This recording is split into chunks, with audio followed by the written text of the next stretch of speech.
At my son's wedding, my daughter-in-law demanded the keys to my apartment in front of 200 guests. When I refused, she slapped me so hard that my vision blurred. I did not scream.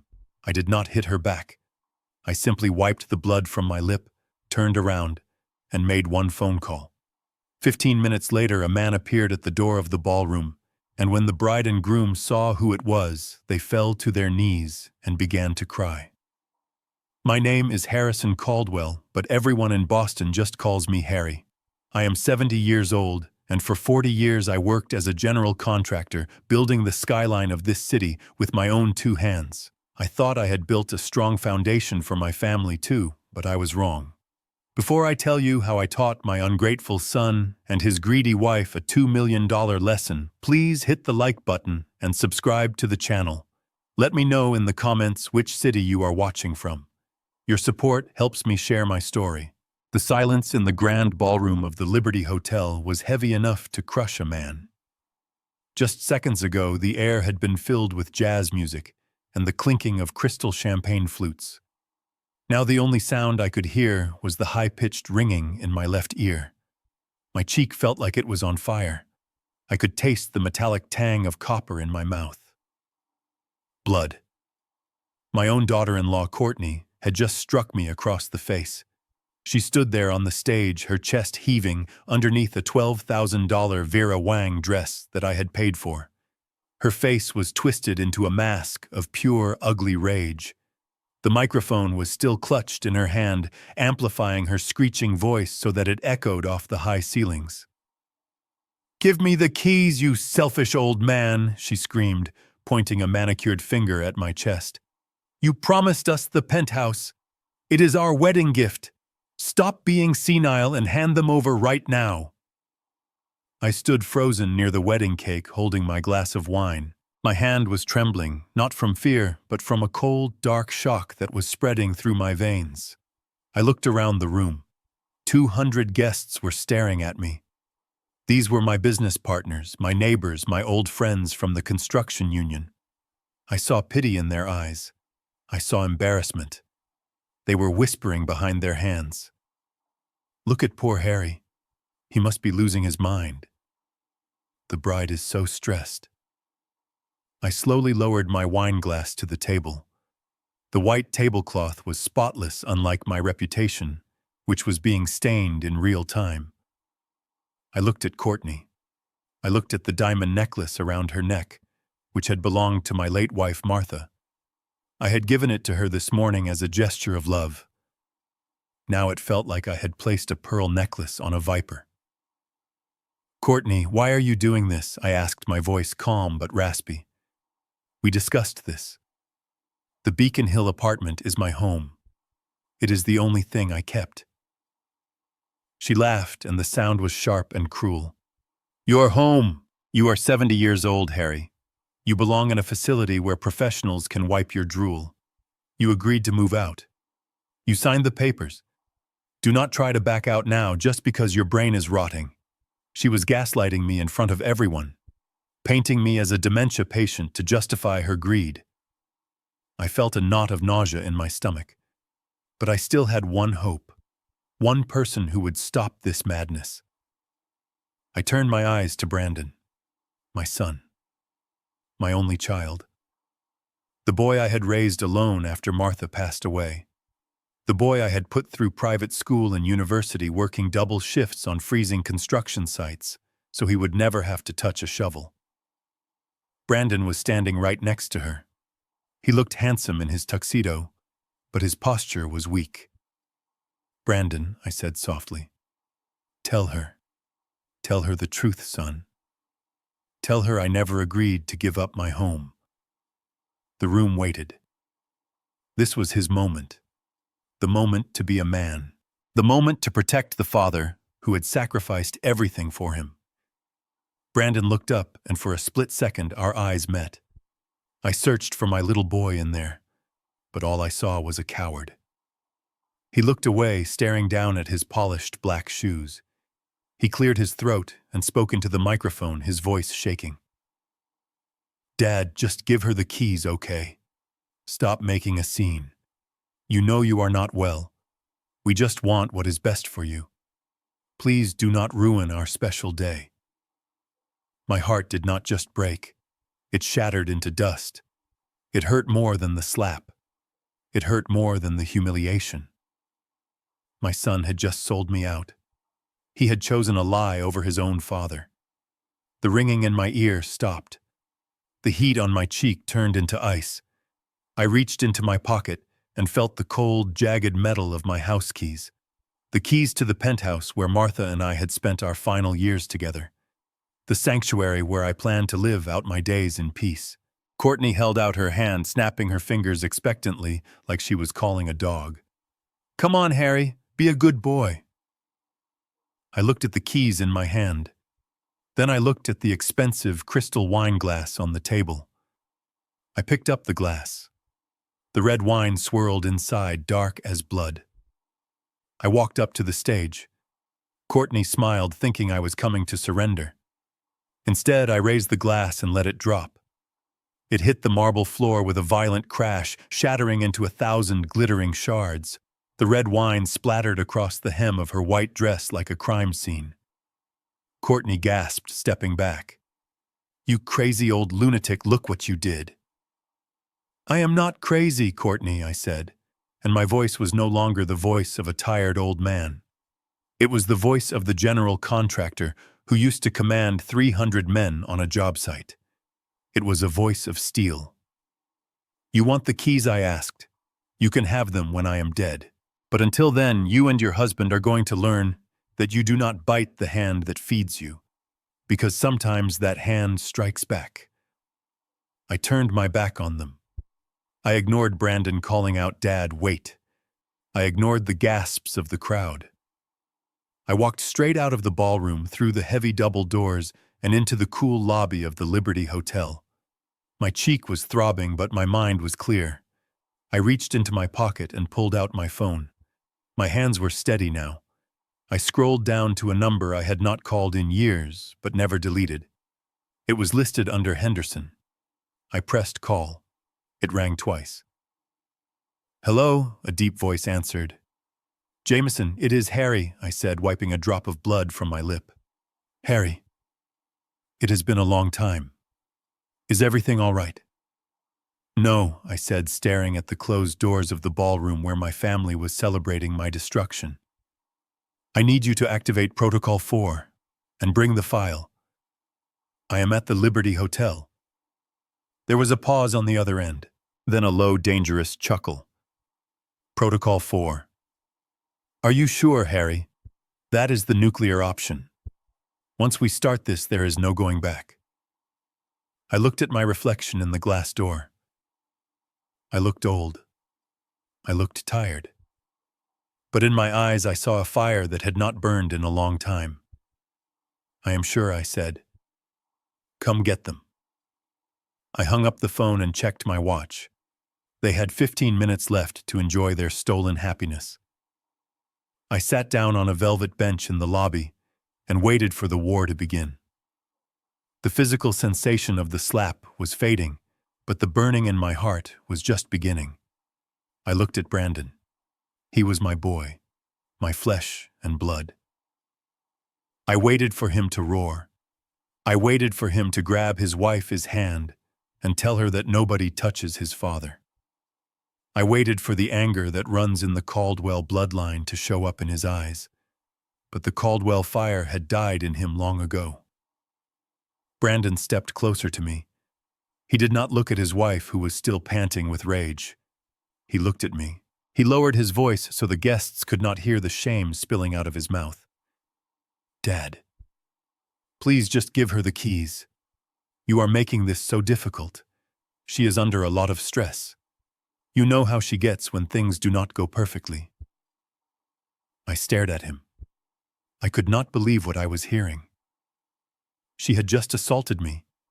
She had just humiliated the man who paid for the tuxedo he was wearing and the food he was eating. And he was worried about her stress levels. "You want me to reward her, Brandon? Is that what you are asking? You want me to hand over the deed to my home because she hit me?" Brandon shifted his weight nervously. He adjusted his bow tie, trying to look dignified but failing miserably. "It is not like that, Dad. Do not be dramatic. It is just an apartment. You have plenty of money. You have the pension. You can go anywhere.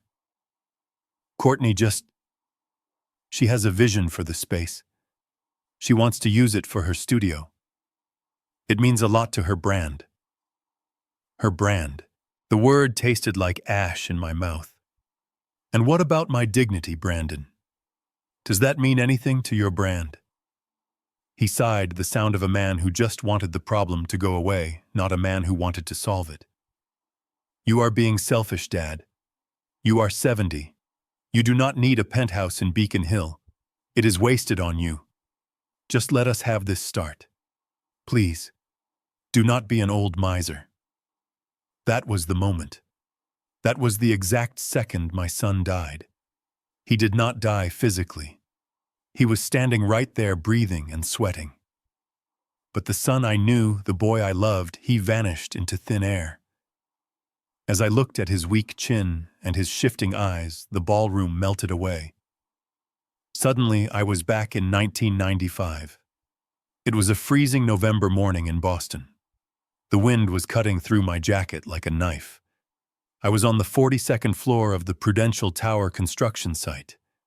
I was tired. My back was screaming in pain from lifting steel beams for 12 hours straight. I looked down at the corner of the site where a little boy was sitting on a toolbox. It was Brandon. He was 5 years old. I could not afford a babysitter that day because every dollar I made was going into his college fund. He was wrapped in my oversized wool coat, playing with a plastic hammer. I remembered walking over to him, my hands covered in callus and concrete dust. I picked him up. He was heavy even then. He wrapped his little arms around my neck and buried his face in my shoulder. "Daddy, I am cold," he had whispered. "I know, son, I know. But we have to stay here a little longer. Daddy is building the future for you. I am building a world where you will never be cold, where you will never have to lift a heavy thing in your life." I held him tight, shielding him from the wind with my own body. I took the cold so he could have the warmth. I took the pain so he could have the comfort. I destroyed my back and my knees so he could stand tall. And now here he was, standing tall, and using that height to look down on me. The memory faded, and the bright lights of the chandelier brought me back to the cruel reality. The boy on the toolbox was gone. The man in front of me was a stranger who was willing to throw me into the street to please a woman who despised him. I looked down at the wine glass in my hand. It was trembling. Not from age, but from a rage so pure, it felt like white heat. I looked Brandon in the eye. I wanted him to see the decision I was making. I wanted him to see the door closing forever. "You are right, Brandon," I said quietly. "I am being selfish. I have been selfish for 30 years. I was selfish when I worked double shifts to pay for your tuition. I was selfish when I sold the family home to buy you this life. But I am done being selfish now." Brandon smiled nervously, thinking he had won, thinking I was capitulating. "So you will give us the keys." "Great, Dad. I knew you would come around." "No," I said. I raised the glass. I did not throw it at them. That would be assault. I simply opened my hand and let gravity do the rest. The glass hit the floor between us. The sound was like a gunshot. Red wine splashed onto Brandon's polished shoes. He jumped back in surprise. "What the hell?" "Dad," he shouted. "That is the last thing you will ever get from me," I said, my voice steady and cold. "I do not have a son. My son died a long time ago. You are just a man who shares his last name." I did not wait for his response. I did not wait for Courtney to start screaming again. I turned around. My legs felt heavy, but my soul felt strangely light. Every step away from them was a step back toward myself. I could hear the murmurs of the crowd parting like the Red Sea to let me pass. They were looking at a man who had just lost his family. But they were wrong. I had not lost my family. I had simply cut off a gangrenous limb before it could kill me. I walked past the gift table piled high with presents I had paid for. I walked past the open bar where guests were drinking liquor I had bought. I kept my eyes fixed on the exit sign. It was glowing red in the distance. As I pushed open the heavy doors and stepped out of the ballroom, the air in the hallway felt different. It was cleaner. I was alone now, truly alone for the first time in decades. But as I reached for my phone to call Jameson, I realized something. I would rather be alone with my dignity than surrounded by people who sold me for a set of keys. I walked toward the hotel lobby, leaving the wreckage of my past behind me. It was time to start the war. I walked out of the hotel and the cold Boston air, a physical blow. It should have cooled the burning sensation on my cheek where she had slapped me, but instead, it just made the skin feel tight and raw. I did not wait for the valet. I walked straight to the self-parking garage, my tuxedo shoes clicking loudly on the concrete. I found my truck parked in the corner. It was a 1999 Ford F-150. It was rusted around the wheel wells and the paint was fading, but the engine purred like a kitten. It was reliable, unlike my family. I climbed into the cab, and the smell of old leather and sawdust wrapped around me. This truck was my office, my sanctuary, and my partner for 20 years. I gripped the steering wheel, my hands shaking uncontrollably, now that the adrenaline was wearing off.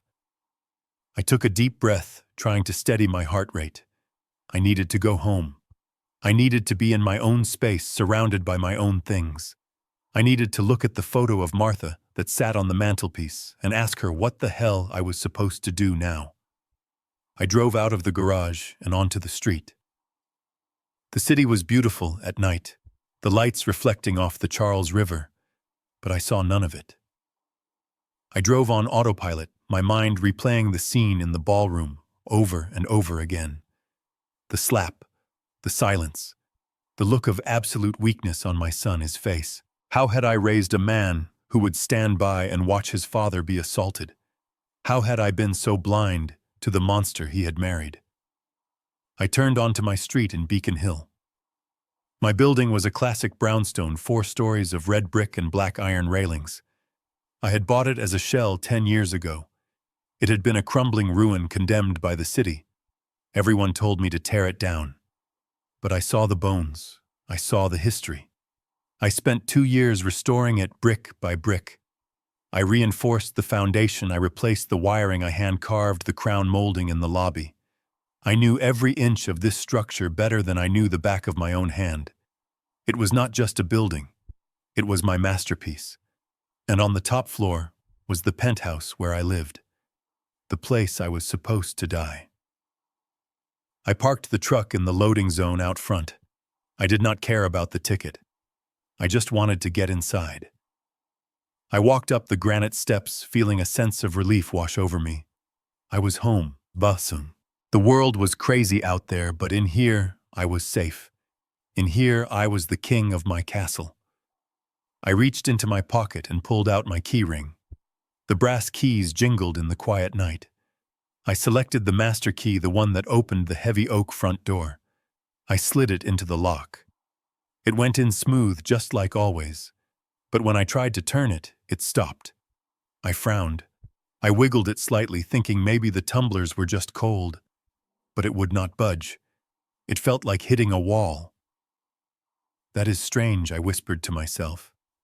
I had installed these locks myself. They were high-security cylinders designed to last a lifetime. They did not just jam. I pulled the key out and looked at it. It was the right key. I tried again. Nothing. Then I looked up at the electronic keypad mounted above the handle. Usually it glowed with a soft blue light, indicating the system was in standby mode. But tonight, the light was different. It was pulsing a slow, angry red. I felt a cold drop of sweat slide down my back. This was not a mechanical failure. This was a system override. I punched in my personal code, 1952, my birth year. The keypad let out a harsh buzz. Access denied. I tried again. Maybe my fingers were shaking too much. 1952. Enter. Buzz. Access denied. System lockout active. I took a step back, staring at the door. My own door. The door I had sanded and stained with my own hands. It was refusing to let me in. "Open the door," I shouted, pounding my fist against the wood. My voice echoed down the empty street. "I know you are in there. Open this damn door." For a moment there was only silence. Then the small intercom speaker next to the keypad crackled to life. "Go away, Harry." The voice was tinny and distorted by the speaker, but the tone was unmistakable. It was Courtney. I froze. She was supposed to be at the wedding. She was supposed to be cutting the cake and dancing the first dance. How was she here? And then the realization hit me like a sledgehammer. She had left immediately. While I was walking out the front door, she must have slipped out the back and raced here. Or maybe she never even planned to stay at the reception. "Courtney," I said, my voice low and dangerous. "Open this door immediately. This is my house. I have the deed. I have the title.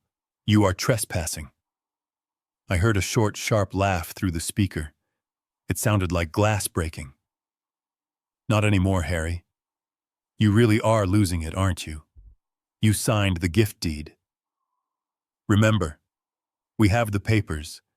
This building belongs to us now, and since you are no longer the owner, you have no right to enter." "I did not sign anything," I roared. "You are lying." "Oh, Harry," she sighed, sounding bored. "You will sign. Or maybe you already did and you just forgot. That is the thing about dementia.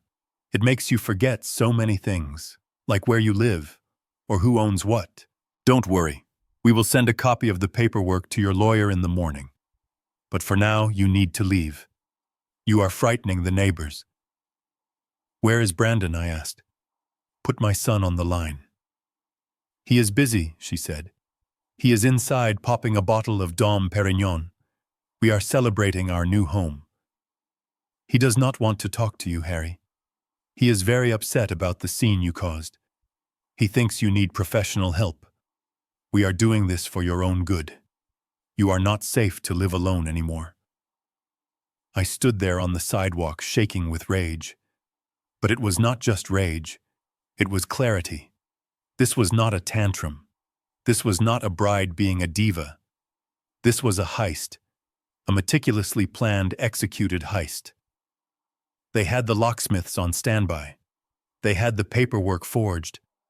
They had the dementia narrative ready to go. They had planned to humiliate me at the wedding, provoke a reaction, and then use that reaction to justify locking me out. It was a trap, and I had walked right into it. "I want my things," I said. "My clothes, my documents. My wife is pictures. Give me my things and I will leave." "Oh, that junk," Courtney said. "We are doing a full renovation, Harry. We are going for a modern minimalist look. Your old dusty furniture and those creepy old photos didn't fit the vibe." My blood ran cold. "What did you do? I helped you pack," she said, sweetness dripping from her voice. "Since you are moving to a facility anyway, you won't need much. We hired a moving crew. They were very efficient. They cleared the place out while we were at the ceremony." "Where is it?" I whispered. "Check the alleyway," she said. "But you better hurry. The garbage truck comes at 6 a.m. Good night, Harry. Don't come back." The intercom clicked off. The red light on the keypad continued to pulse, mocking me. I turned and ran toward the narrow alleyway that ran along the side of the building. My heart was pounding in my throat. Please, God, no. Not the pictures. Take the money, take the furniture, but please not the pictures. I rounded the corner and skidded to a stop. There, under the pale yellow light of a flickering street lamp, was the wreckage of my life. It looked like a landfill. Dozens of black, heavy-duty garbage bags were piled high against the brick wall. My leather armchair, the one I had sat in for 20 years, was overturned in a puddle of muddy water. The fabric was slashed. My drafting table, the one where I had designed this very building, was broken in half, splintered wood sticking up like jagged teeth. I scrambled over the bags, tearing them open. My clothes, my suits, my military uniform from Vietnam, all of it stuffed into trash bags like refuse. Then I saw it. Lying face down on the wet pavement was the large oil painting of Martha. We had commissioned it for our 25th anniversary. She was wearing her blue dress, smiling that soft smile that used to make all my troubles disappear. I fell to my knees in the mud. I didn't care about my tuxedo pants. I reached out and turned the painting over. The frame was cracked. The canvas was torn right across her face, and someone I knew exactly who had taken a black marker and drawn a mustache on her beautiful smile. A sound escaped my throat. It was a sound I had never made before. Half sob, half growl. It was the sound of a wounded animal. I touched the torn canvas. My hands were trembling so hard I could barely feel the texture of the paint. They hadn't just stolen my house. They had desecrated my sanctuary. They had tried to erase my history. I looked up at the side of the building. I could see the light in the penthouse window. I could see two silhouettes moving against the blind. They were clinking glasses. They were laughing.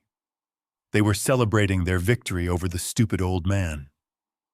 I sat there in the alleyway, hugging the ruined painting of my dead wife.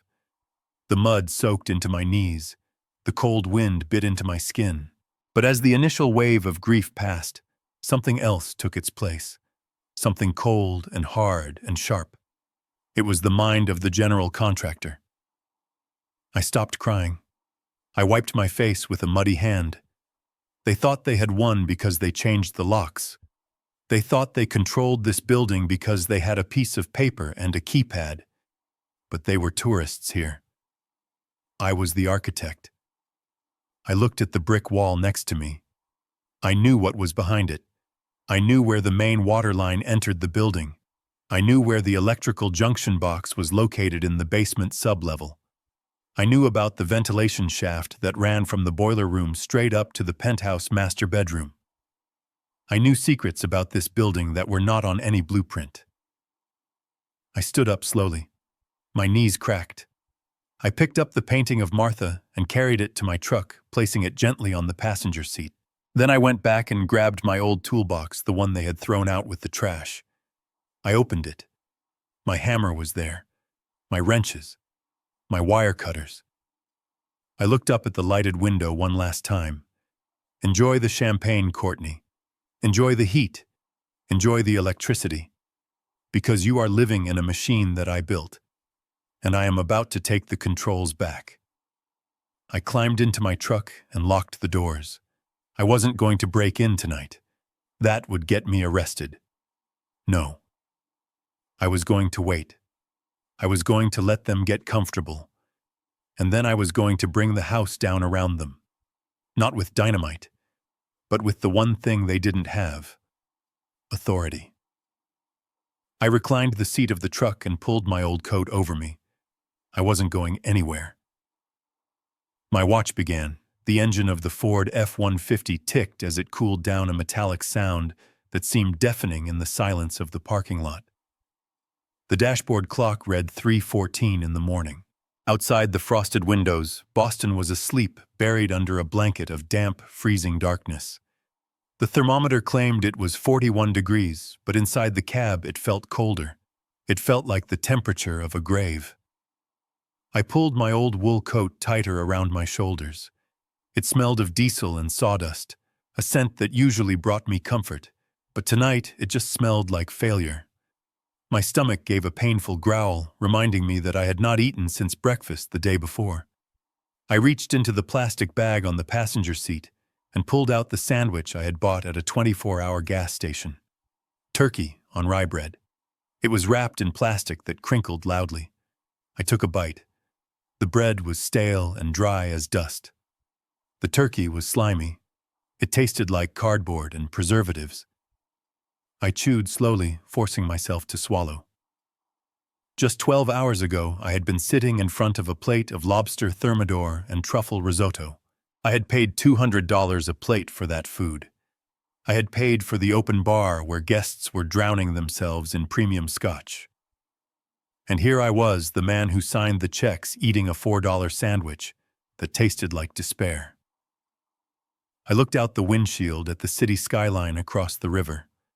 The lights of the skyscrapers shimmered on the black water. I took another bite of the dry sandwich and pointed it at a tall glass building in the distance. The Prudential Tower. I poured the foundation for the west wing of that building in 1982.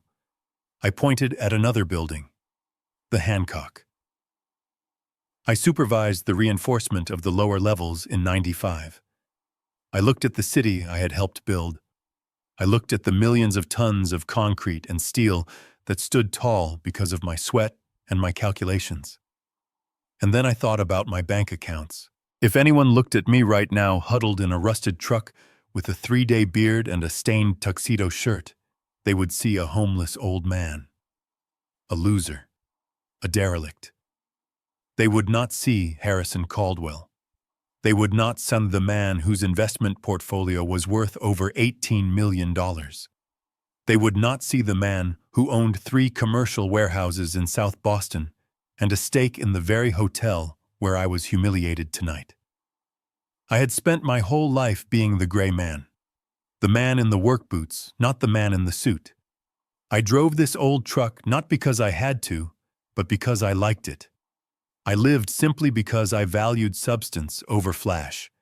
I had hidden my wealth to protect my son from becoming spoiled, to teach him the value of hard work. A bitter laugh escaped my throat. It sounded like a bark in the quiet cab. Good job, Harry. You hid it so well that he thinks you are nothing. You hid it so well that he thinks stripping you of a single apartment will leave you destitute. You protected him from the reality of money so much that he became a slave to it. I looked over at the passenger seat. The painting of Martha was leaning against the door, carefully covered with my spare flannel shirt to keep it warm. I reached out and touched where her face would be under the fabric. I am sorry, Martha, I whispered. I failed him. I failed us. I let a wolf into the henhouse because I wanted him to be happy. And now she has her teeth in his throat, and he is wagging his tail. I finished the sandwich and crumpled the plastic wrapper into a ball. The anger was settling now. The initial shock of the betrayal was fading, replaced by a cold, mechanical focus. It was the same feeling I used to get when a blueprint was wrong, or a structural beam was cracking. Panic does not fix a building. Logic fixes a building. Action fixes a building. They had the keys. They had the physical doors. They had the paperwork. But they forgot one thing. They forgot who built the place. I reached behind the driver's seat and pulled out my laptop bag. It was a heavy-duty, ruggedized laptop, the kind used on construction sites to run architectural software. I opened it, and the screen flickered to life, casting a ghostly blue light over my face. I did not need their Wi-Fi. I had a satellite uplink in the truck for remote job sites. I waited for the connection bars to turn green. Then I opened a program that Courtney and Brandon did not even know existed. Most people think a smart home is just an app on their phone. They think it is voice commands and fancy light switches. They do not understand that underneath the user interface there is a nervous system. There are miles of cables, servers, relays, and command lines. And when I renovated the penthouse, I did not just install a consumer system. I installed an industrial-grade building management system, the kind used in banks and high-security offices. I typed in the IP address of the building. The login screen appeared. Username? Password. Courtney had reset the user passwords. She thought she was smart. She thought locking me out of the app meant locking me out of the system. But she was just a user. I was the administrator. I was the root. I typed in the installer credentials. These were hard-coded into the server in the basement. They could not be changed unless you physically went down there and wiped the motherboard. And I knew for a fact Brandon did not even know where the server room was. Access granted. The text flashed green. A map of the penthouse appeared on my screen. I saw every sensor, every switch, every connected device. I saw the thermostat. They had cranked it up to 75 degrees, burning my oil, wasting my money. I saw the smart fridge. It was open. And then I clicked on the tab marked video and audio feeds. When I lived there, I kept the cameras off. I valued privacy. But the microphones were part of the glass break sensors and the smoke detectors. They were always listening, waiting for the frequency of danger. And the cameras hidden in the motion detectors were designed for security when the house was empty.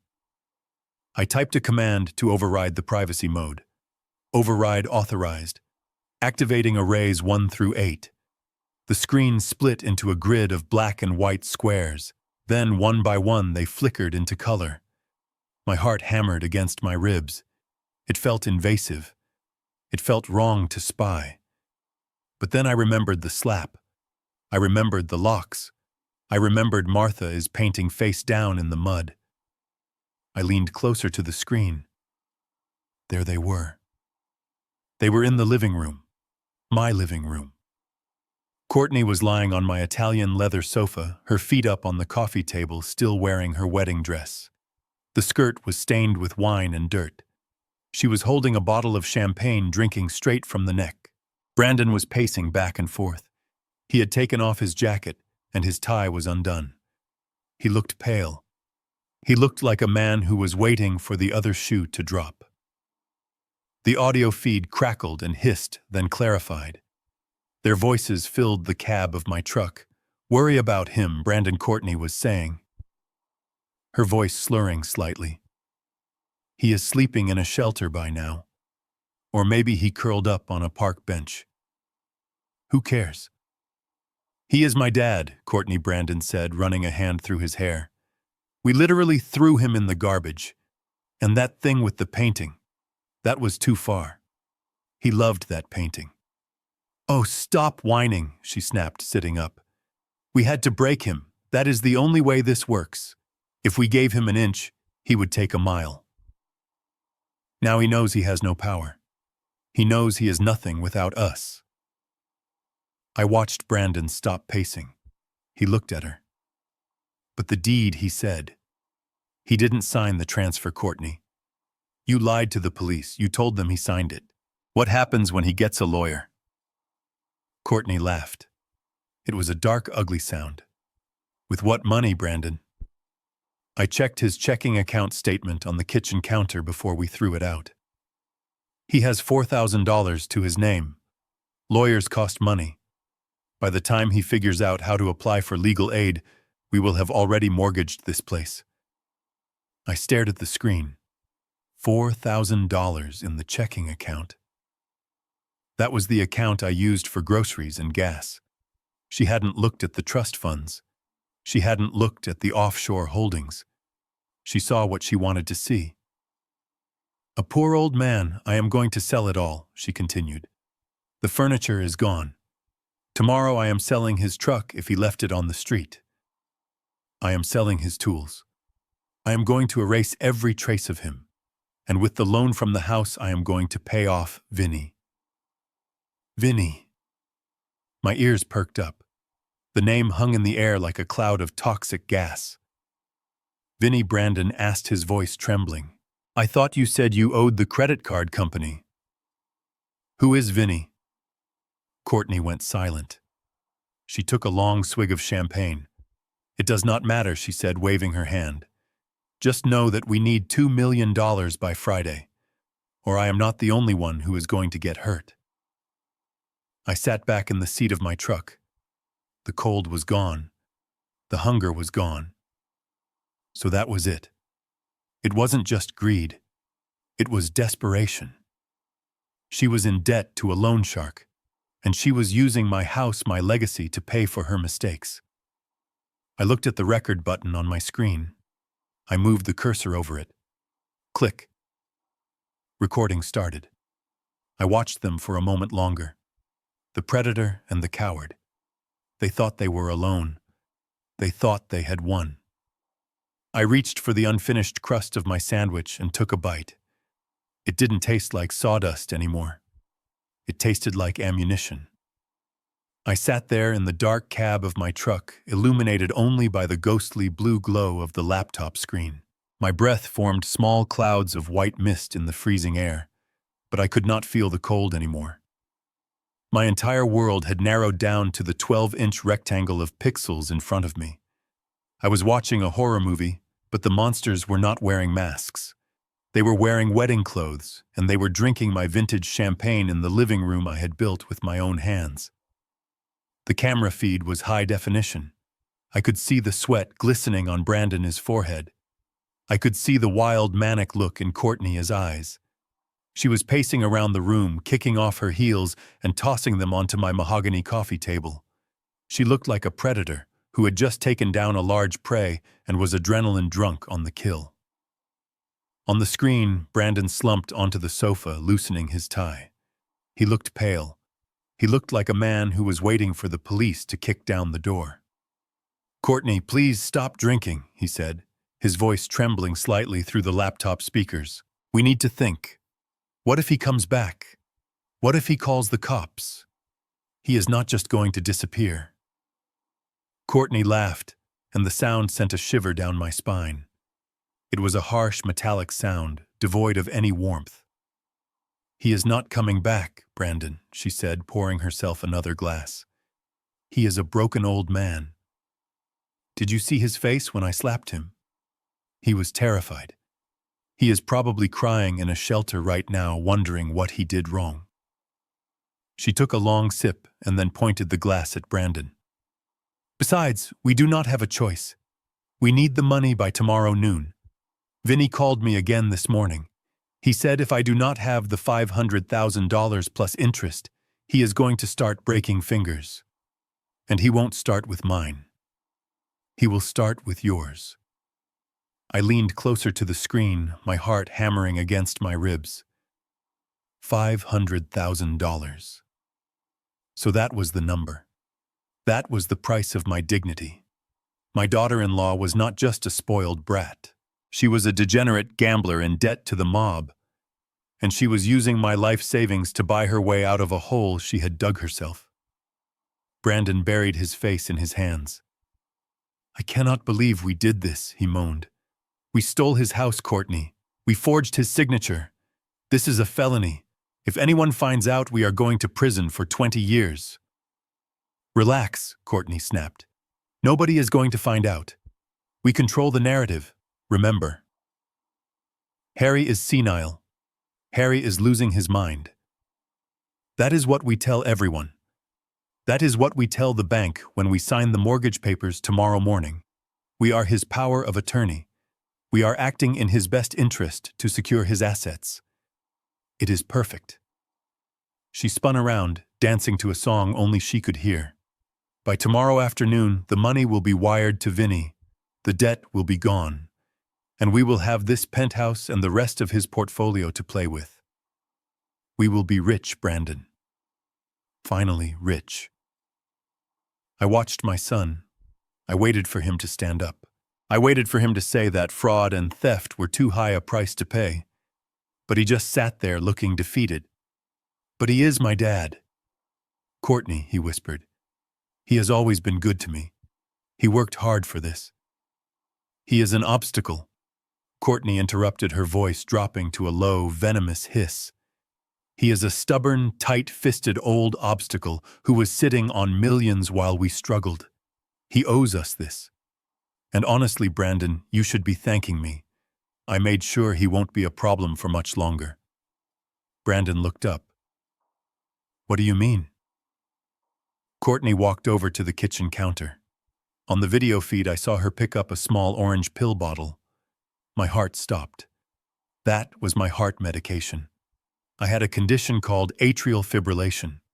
I needed those beta blockers to keep my heart rhythm steady. Without them, I was at risk of a stroke or a heart attack, especially under stress. She rattled the bottle, shaking the pills like a maraca. You know how he has been complaining about feeling tired lately? She said, a cruel smile playing on her lips. You know how he gets breathless when he walks up the stairs? Brandon stared at the bottle. Yeah. He said he thought his condition was getting worse. It is not his condition, Courtney giggled. It is his vitamins. I stopped breathing. The air in the truck cab seemed to vanish. What did you do? Brandon asked, his voice barely a whisper. Courtney tossed the bottle to him. He caught it with fumbling hands. Open it, she said. Brandon unscrewed the cap and poured a few pills into his palm.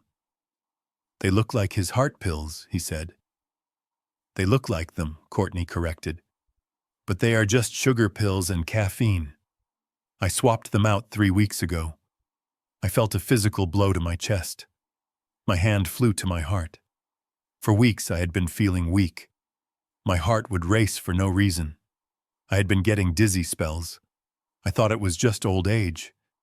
I thought my body was finally giving up, but it was murder. It was slow, calculated murder. She continued, her voice full of pride, as if she were explaining a clever recipe. Every time he takes one, he thinks he is protecting his heart, but he is actually stressing it. That is why he was so weak today. That is why he didn't fight back. Give it another month, Brandon. Maybe 2. Nature will take its course. He will have a massive stroke or a cardiac arrest. And then we won't have to worry about the nursing home fees either. We will inherit everything scot-free. Brandon dropped the bottle. The pills scattered across the expensive Persian rug. You are trying to kill him, he stammered. Courtney, that is insane. It is practical, she snapped, her eyes blazing. Do you want to be poor, Brandon? Do you want Vinny to break your legs? Do you want to lose me? Because that is the alternative. It is either him or us. Pick a side. Brandon looked at the pills on the floor. He looked at his wife. He looked at the luxury apartment around him. Then slowly, painfully, he knelt down. He began to pick up the pills. He put them back in the bottle one by one. He stood up and placed the bottle back on the counter. Just make sure he doesn't find out, he said. I closed my laptop. I could not watch anymore. If I watched for one more second, I was going to drive my truck through the front door of that building and kill them both with my bare hands. I sat in the darkness, trembling. But this time it was not from the cold. It was not from the shock. It was from the realization that the man I was yesterday was dead.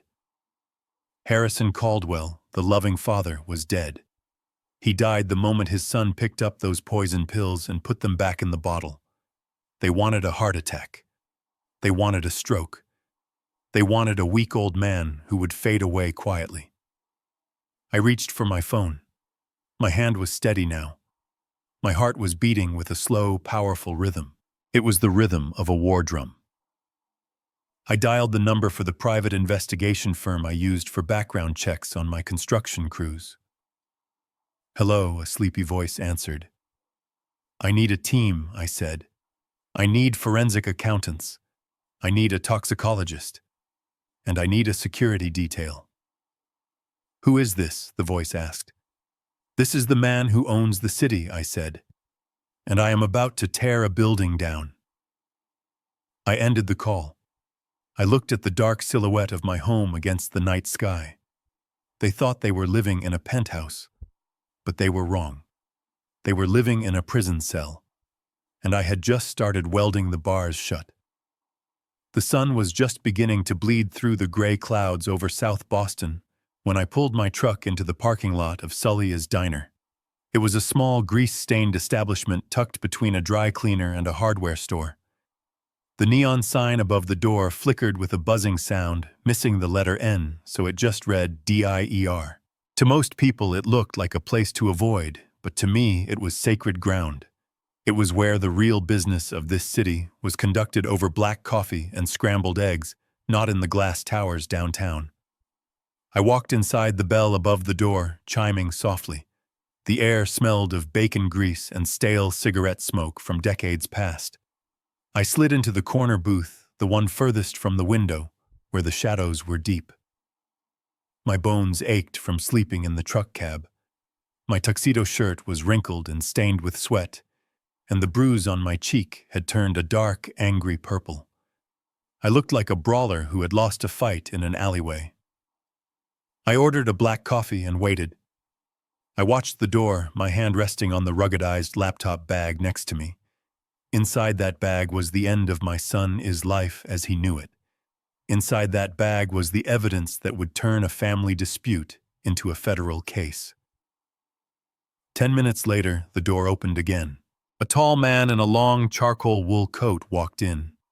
He had silver hair neatly combed back, and a face carved from granite. He moved with a quiet authority that made the few other patrons look down at their plates instinctively. It was Jameson. To the world, he was the Honorable Justice Jameson of the Massachusetts Supreme Court, a man who held the power of life and death in his gavel. But to me, he was just Jimmy the kid who used to work summer jobs on my framing crew back in the 80s. He saw me in the corner, and his eyes narrowed slightly. He did not wave. He simply walked over and slid into the booth opposite me. He took off his leather gloves and placed them neatly on the table. Then he looked at my face. He looked at the bruise on my cheek and the redness in my eyes. "Who hit you, Harry?" he asked. His voice was low and calm, but it carried a dangerous edge. It was the same tone he used when he was sentencing a violent criminal. I did not answer immediately. I took a sip of the bitter coffee, letting the heat burn my throat. "I need a favor, Jimmy," I said. He looked at me, his steel gray eyes searching my face. "You do not ask for favors, Harry. In 40 years you have never asked me for a single thing. Not when I was a struggling lawyer, not when I ran for office, and not when I took the bench. So if you are asking now, it must be the end of the world." "It feels like it," I admitted. He leaned forward, resting his elbows on the table. "Does this have to do with that bruise? Does this have to do with the fact that you look like you slept in a ditch?" "I slept in my truck," I corrected him. "Because I was locked out of my own home." Jameson frowned. "Locked out? I thought you gave the penthouse to Brandon and his wife." "That is what the gossip column in the Globe said this morning. A generous wedding gift from a retiring tycoon." I reached into my bag and pulled out the laptop. I did not open it yet. I just put my hand on the lid. "Do you remember 1990, Jimmy? Do you remember the collapse at the government center garage?" Jameson went still. The noise of the diner seemed to fade away. "I remember," he said softly. "I remember the main support beam giving way. I remember being trapped under 2 tons of concrete. I remember the dust filling my lungs and the darkness closing in." Everyone else ran, Harry. The fire department said the structure was too unstable to enter. They told us to wait for the heavy equipment. "But you didn't wait." "No," I said. "I didn't." "You crawled into that hole with a hydraulic jack and a prayer," Jameson continued, his eyes distant. "You held that beam up with your own shoulder until I could slide out. You broke your collarbone and 3 ribs saving me. You gave me my life, Harry. I have never forgotten that." "I am not asking for repayment," I said, opening the laptop. "I am asking for justice, because the people who are supposed to love me are trying to bury me. And this time there is no hydraulic jack to hold up the weight." I turned the screen toward him. I opened the video file from the night before. "Watch this," I said, "and listen closely." I pressed play. The video of Courtney and Brandon in my living room began to play. The audio was crisp and clear. Jameson watched in silence. He watched them drinking my champagne. He listened to Courtney bragging about the forgery. He listened to her admit that she owed money to a loan shark named Vinny. His face remained impassive, a professional mask he had perfected over decades in the courtroom. But I saw his jaw muscle tighten when Courtney called me a senile old fool. Then the video reached the part about the pills. I watched Jameson, his eyes widen slightly. It was a micro-expression, but for him it was a scream of shock. On the screen, Courtney tossed the pill bottle to Brandon. She explained how she had swapped my heart medication for sugar and caffeine. She explained how she was waiting for nature to take its course so they could inherit everything. And then we saw Brandon, my son, the boy I had raised, pick up the pills and put them back in the bottle. We heard him agree to the plan. I paused the video. The silence at the booth was deafening. Jameson was staring at the frozen image of Brandon holding the pill bottle. His face had lost all color. "He looked sick, Harry," he whispered. "That is attempted murder," I finished for him. My voice was steady, but inside I was dying 1,000 deaths. It is not just fraud, Jimmy. It is not just elder abuse. They are actively trying to kill me. Jameson closed his eyes and took a deep breath. When he opened them, the friend was gone. The judge was present, and he was furious. He slammed his hand down on the table. The cutlery rattled and the coffee cups jumped in their saucers. A few people turned to look, but Jameson did not care. "This is not a civil matter," he growled, his voice shaking with suppressed rage. "I came here thinking you needed an injunction. I thought we were going to file a restraining order or a lawsuit to get your property back. But this is a felony. This is conspiracy to commit murder." He reached into his coat pocket and pulled out a heavy black phone. "I am not calling a lawyer, Harry. I am calling the district attorney, and I am calling the chief of police." I reached out and put a hand on his arm, stopping him.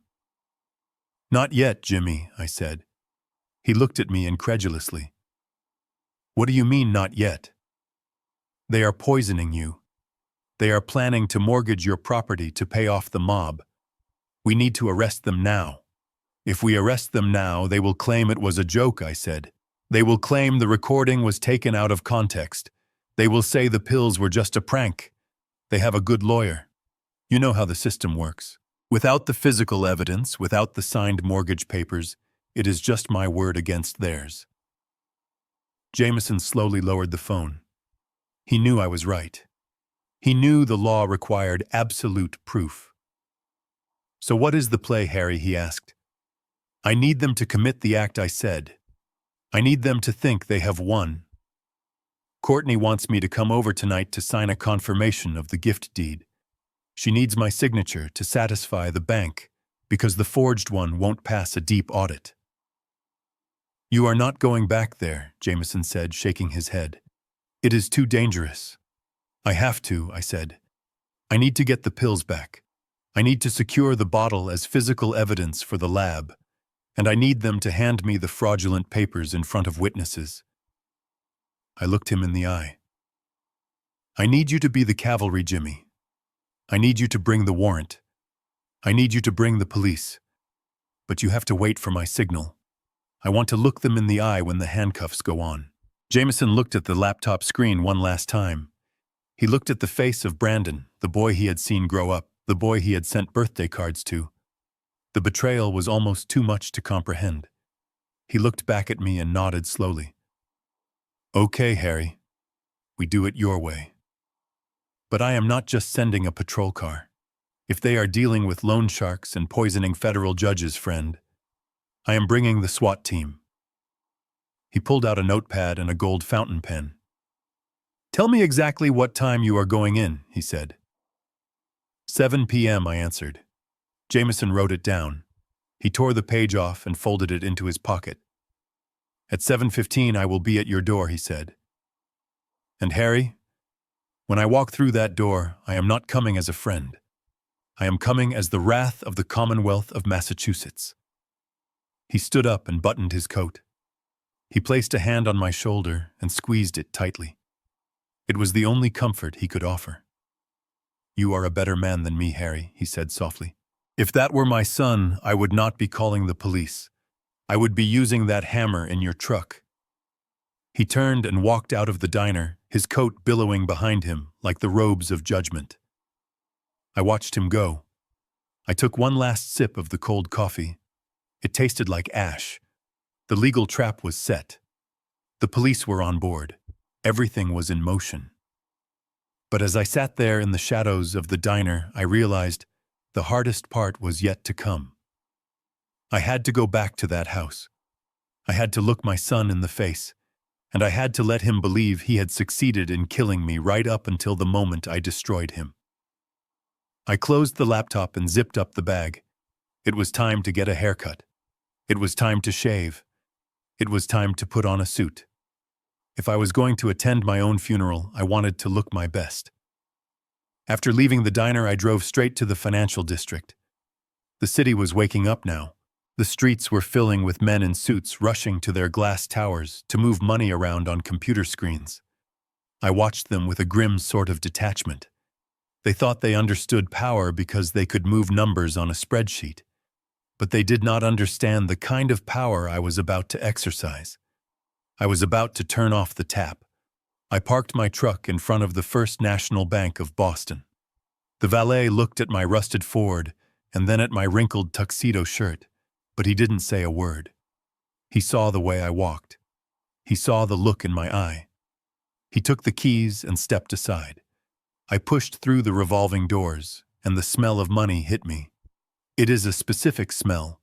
It smells like polished marble and air conditioning and quiet desperation. I didn't go to the teller line. I walked straight to the elevator and pressed the button for the top floor. I didn't need an appointment.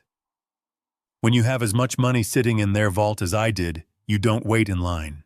The elevator doors opened into a plush reception area. The secretary looked up, ready to tell me I was in the wrong place, but then she froze. "Mr. Caldwell," she stammered. "We were not expecting you. Mr. Sterling is in a meeting." "Tell him Harry is here," I said, not breaking stride. "Tell him I am here to stop a robbery." 2 minutes later, I was sitting in the corner office of Arthur Sterling, the branch manager. Arthur was a man I had known for 30 years. I had built his first house. I had built his vacation home on the Cape. We had smoked cigars together when his first son was born.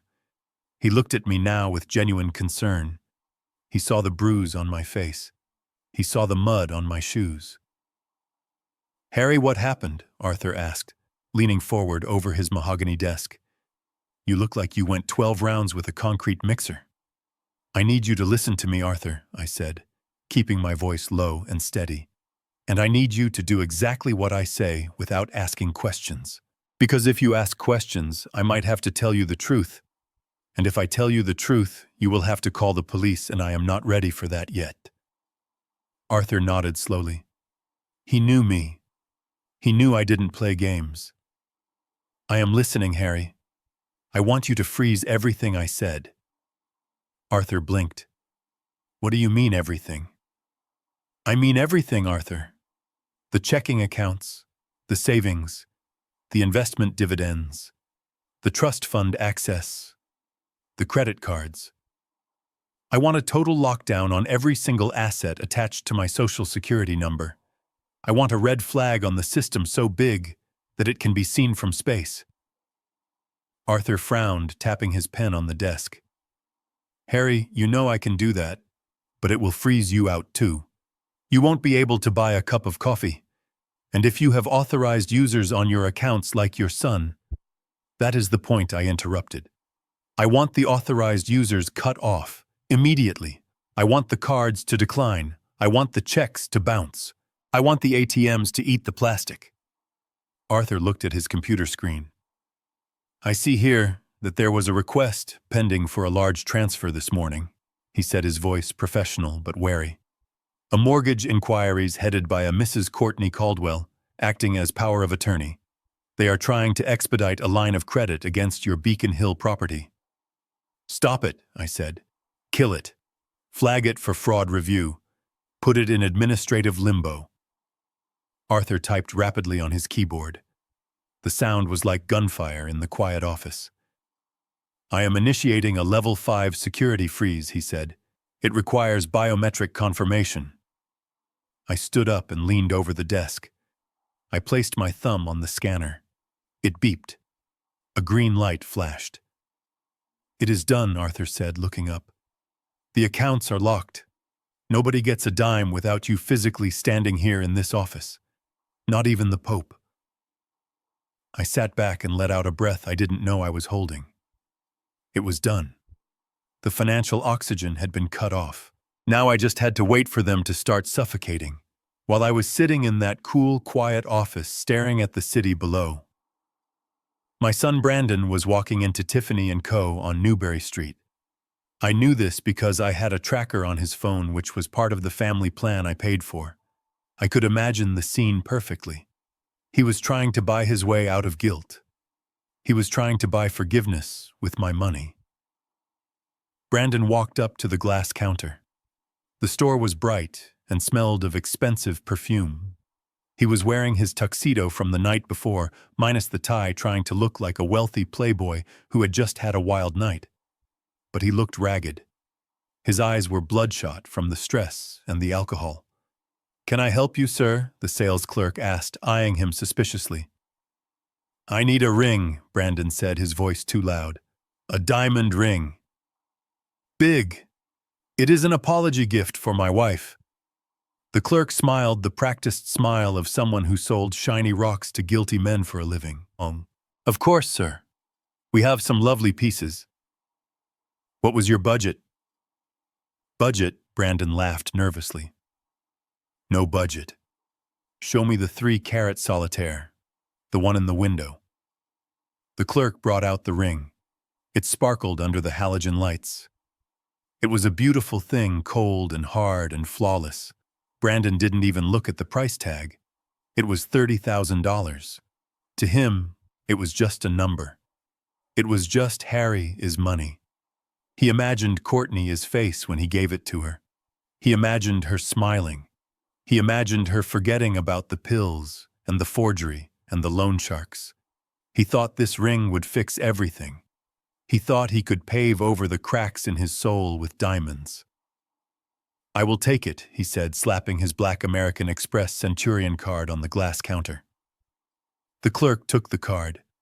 He walked over to the terminal. Brandon drummed his fingers on the glass, whistling a tuneless melody. He was feeling better already. He was a big man spending big money. The clerk inserted the card. He waited. Beep. The clerk frowned. He pulled the card out and wiped the chip on his sleeve. He tried again. Beep. Brandon stopped whistling. "Is there a problem?" he asked. "It says declined, sir," the clerk said, keeping his voice low. Brandon laughed. "That is impossible. That is a black card. It has no limit." "Run it again." The clerk ran it again. This time the machine let out a longer, harsher beep. A message flashed on the screen. "Refer to issuer, retain card. Sir, the machine is telling me to keep the card." The clerk said, his face hardening. What? Brandon shouted. "Give me that back. It must be a glitch. My dad, I have millions in that account." He reached for his wallet. He pulled out a Visa. "Try this one," he snapped. The clerk sighed and ran the Visa. Declined. "Try the MasterCard." Declined. Brandon was sweating now. The other customers were staring. The security guard near the door took a step closer, his hand resting on his belt. "There is a mistake," Brandon stammered. His hands were shaking so hard he dropped his wallet.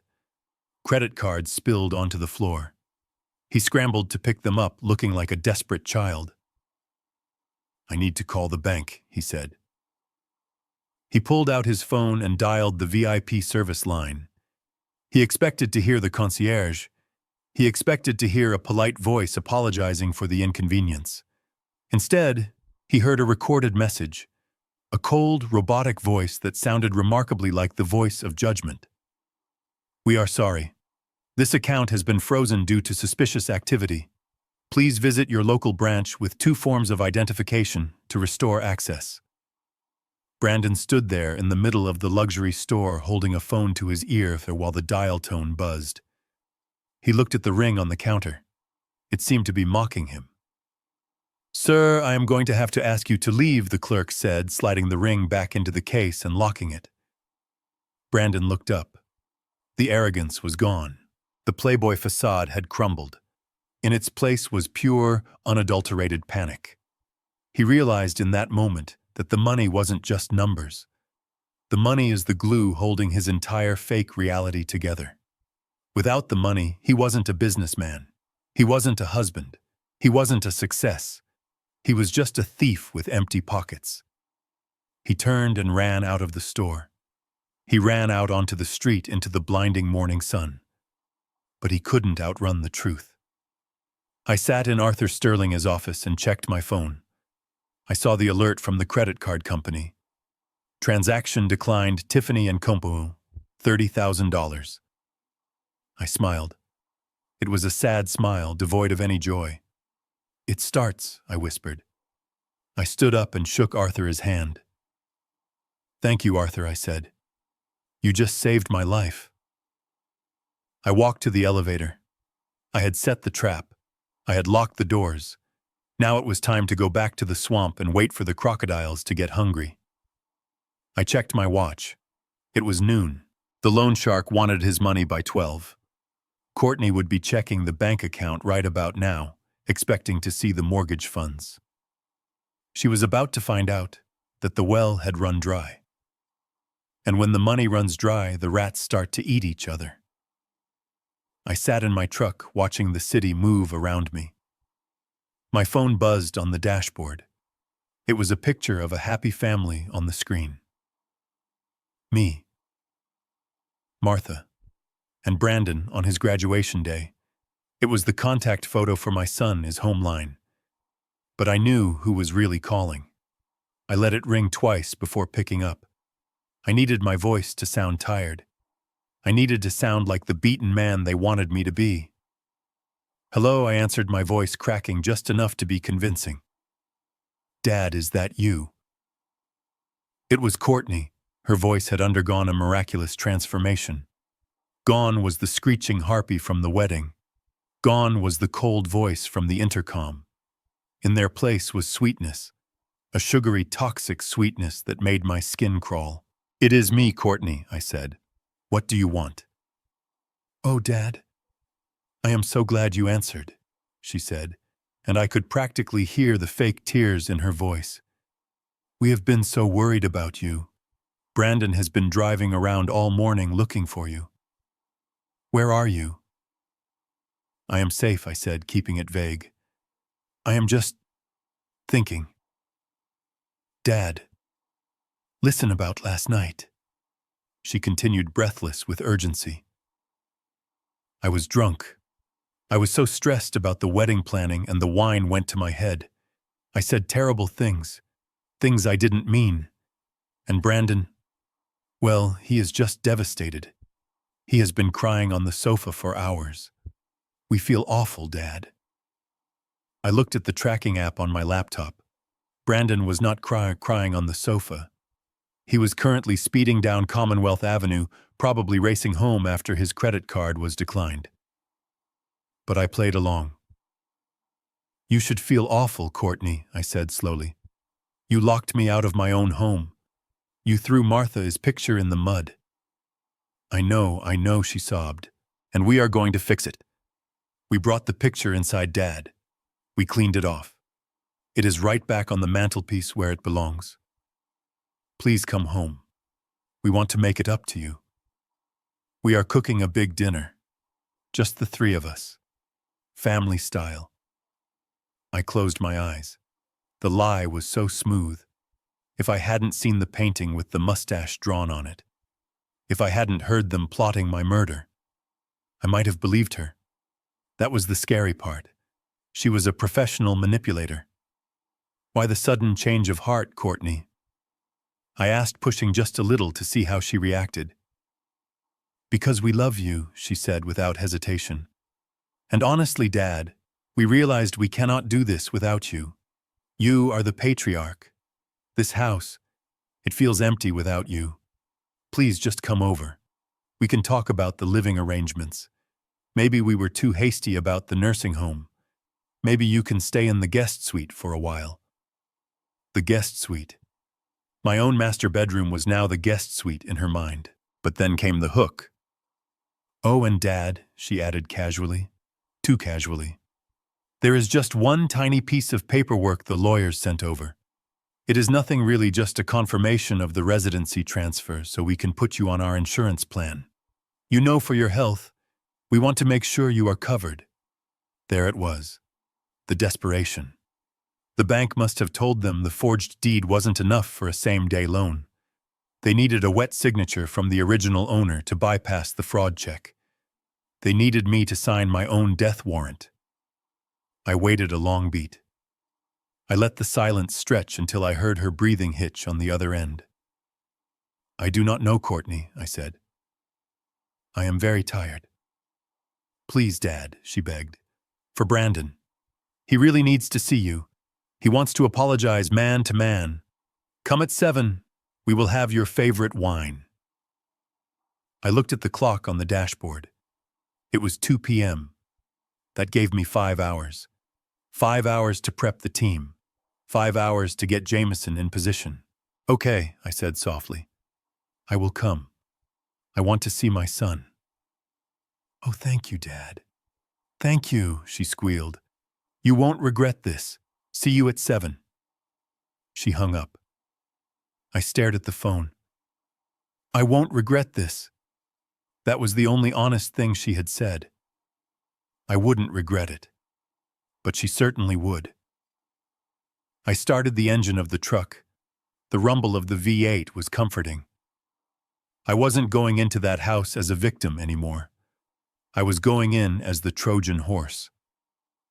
I drove to a small barber shop in the North End. It wasn't the fancy salon Courtney went to where they charged $100 for a trim. It was run by an old Italian man named Sal, who had been cutting my hair since I was 30. "Harry, you look like hell," Sal said when I walked in. "Fix me up, Sal," I said, sitting in the chair. "Shave the beard, high and tight on the sides. I have a business meeting tonight." Sal lathered my face with hot foam. The razor scraped against my skin, removing the gray stubble, removing the exhaustion. As the hair fell away, I saw Harrison Caldwell looking back at me in the mirror. The eyes were sharp. The jaw was set. After the haircut, I went to the dry cleaners where I kept my emergency suit. It was a navy blue Brioni tailored to fit my shoulders perfectly. I put it on in the dressing room. I tied the silk tie with a double Windsor knot. I polished my shoes until I could see my reflection in the leather. I looked like a CEO. I looked like the man who owned the building, not the man who slept behind it. I checked my equipment. The digital recorder was taped to the small of my back. The micro camera was pinned to my lapel, looking like a simple American flag pin. My phone was fully charged and transmitting my location to Jameson, his private line. I was ready. I drove back to Beacon Hill and parked a block away. I sat in the truck and watched the sun go down. I watched the streetlights flicker on. At 6:55, a black SUV pulled up to the corner. I couldn't see inside the tinted windows, but I saw the license plate. It was Jameson, his personal vehicle. The cavalry had arrived. I texted him one word: "Wait." Then I stepped out of the truck. The wind was whipping down the street, but I walked tall. I walked past the alleyway where my things were still rotting in garbage bags. I didn't look at them. I kept my eyes on the front door. I walked up the granite steps. The keypad was still flashing red. Locked. I raised my hand and rang the doorbell. I waited. The door opened. Brandon stood there. He was wearing a fresh shirt, but his eyes were frantic. He looked like a man who had been running from a ghost all day, only to find it standing on his doorstep. "Dad," he said, his voice thin and reedy. "Hello, son," I said, stepping past him into the foyer. The smell of roast beef wafted from the kitchen. It smelled like home. But underneath it, I smelled the perfume. Courtney appeared from the living room wearing a modest dress, her hair pulled back, trying to look like the dutiful daughter-in-law. Harry, she beamed, spreading her arms wide. Welcome home. I looked at her. I looked at the shark smile plastered on her face. I looked at the way her eyes darted to my suit, assessing the cost, assessing the change in my demeanor. I didn't smile back. Hello, Courtney, I said. I heard you have some papers for me to sign. Let us eat first, she said nervously, gesturing to the dining room table which was set with my good china. We have plenty of time. No, I said, walking straight toward the living room. I am not hungry. Let us get business out of the way. I want to see this insurance paperwork. I walked into the center of the room. I stood on the exact spot where I had stood the night before. I looked at the spot on the rug where Brandon had picked up the poison pills. Courtney exchanged a look with Brandon. A look that said, stick to the plan. She walked over to the sideboard and picked up a folder. Right, she said. Well, it is just standard stuff, really. Just confirming that we are taking care of you. She handed me the folder. I opened it. It wasn't insurance paperwork. It was a quitclaim deed. A document that would legally transfer 100% of the property rights to Brandon and Courtney Caldwell, effectively immediately waiving all my future claims. It was a death sentence for my assets. I looked up at them. Do you have a pen? I asked. Courtney's eyes lit up. She pulled a gold Mont Blanc pen from her pocket.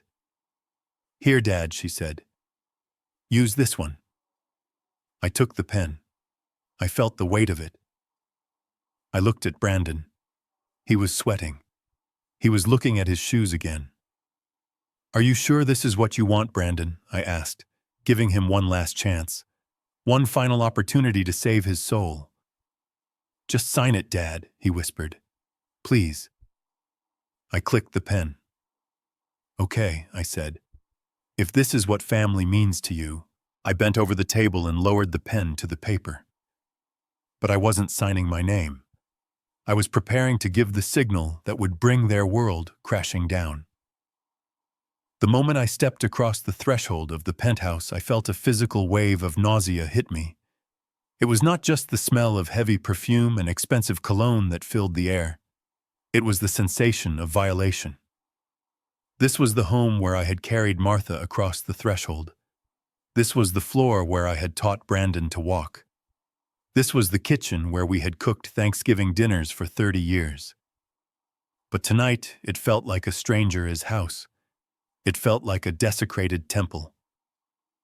The living room was crowded. There must have been 20 people crammed into the space. I recognized some of them from the wedding reception. They were Courtney's friends, the kind of people who looked like they had been manufactured in a factory that produced shallow influencers. The men were wearing loafers without socks, and the women were holding their phones up, recording everything for their stories. When I walked in, the chatter died instantly. It was like someone had pulled the plug on a stereo. 40 eyes turned to look at me. I could feel the weight of their judgment. To them, I was not Harrison Caldwell, the man who built half of Boston. I was just the prop. I was the senile old man who had ruined the wedding. I was the crazy father-in-law who had to be managed. I heard the whispers as I walked through the foyer. That is him. He looks so frail. I heard he tried to hit her.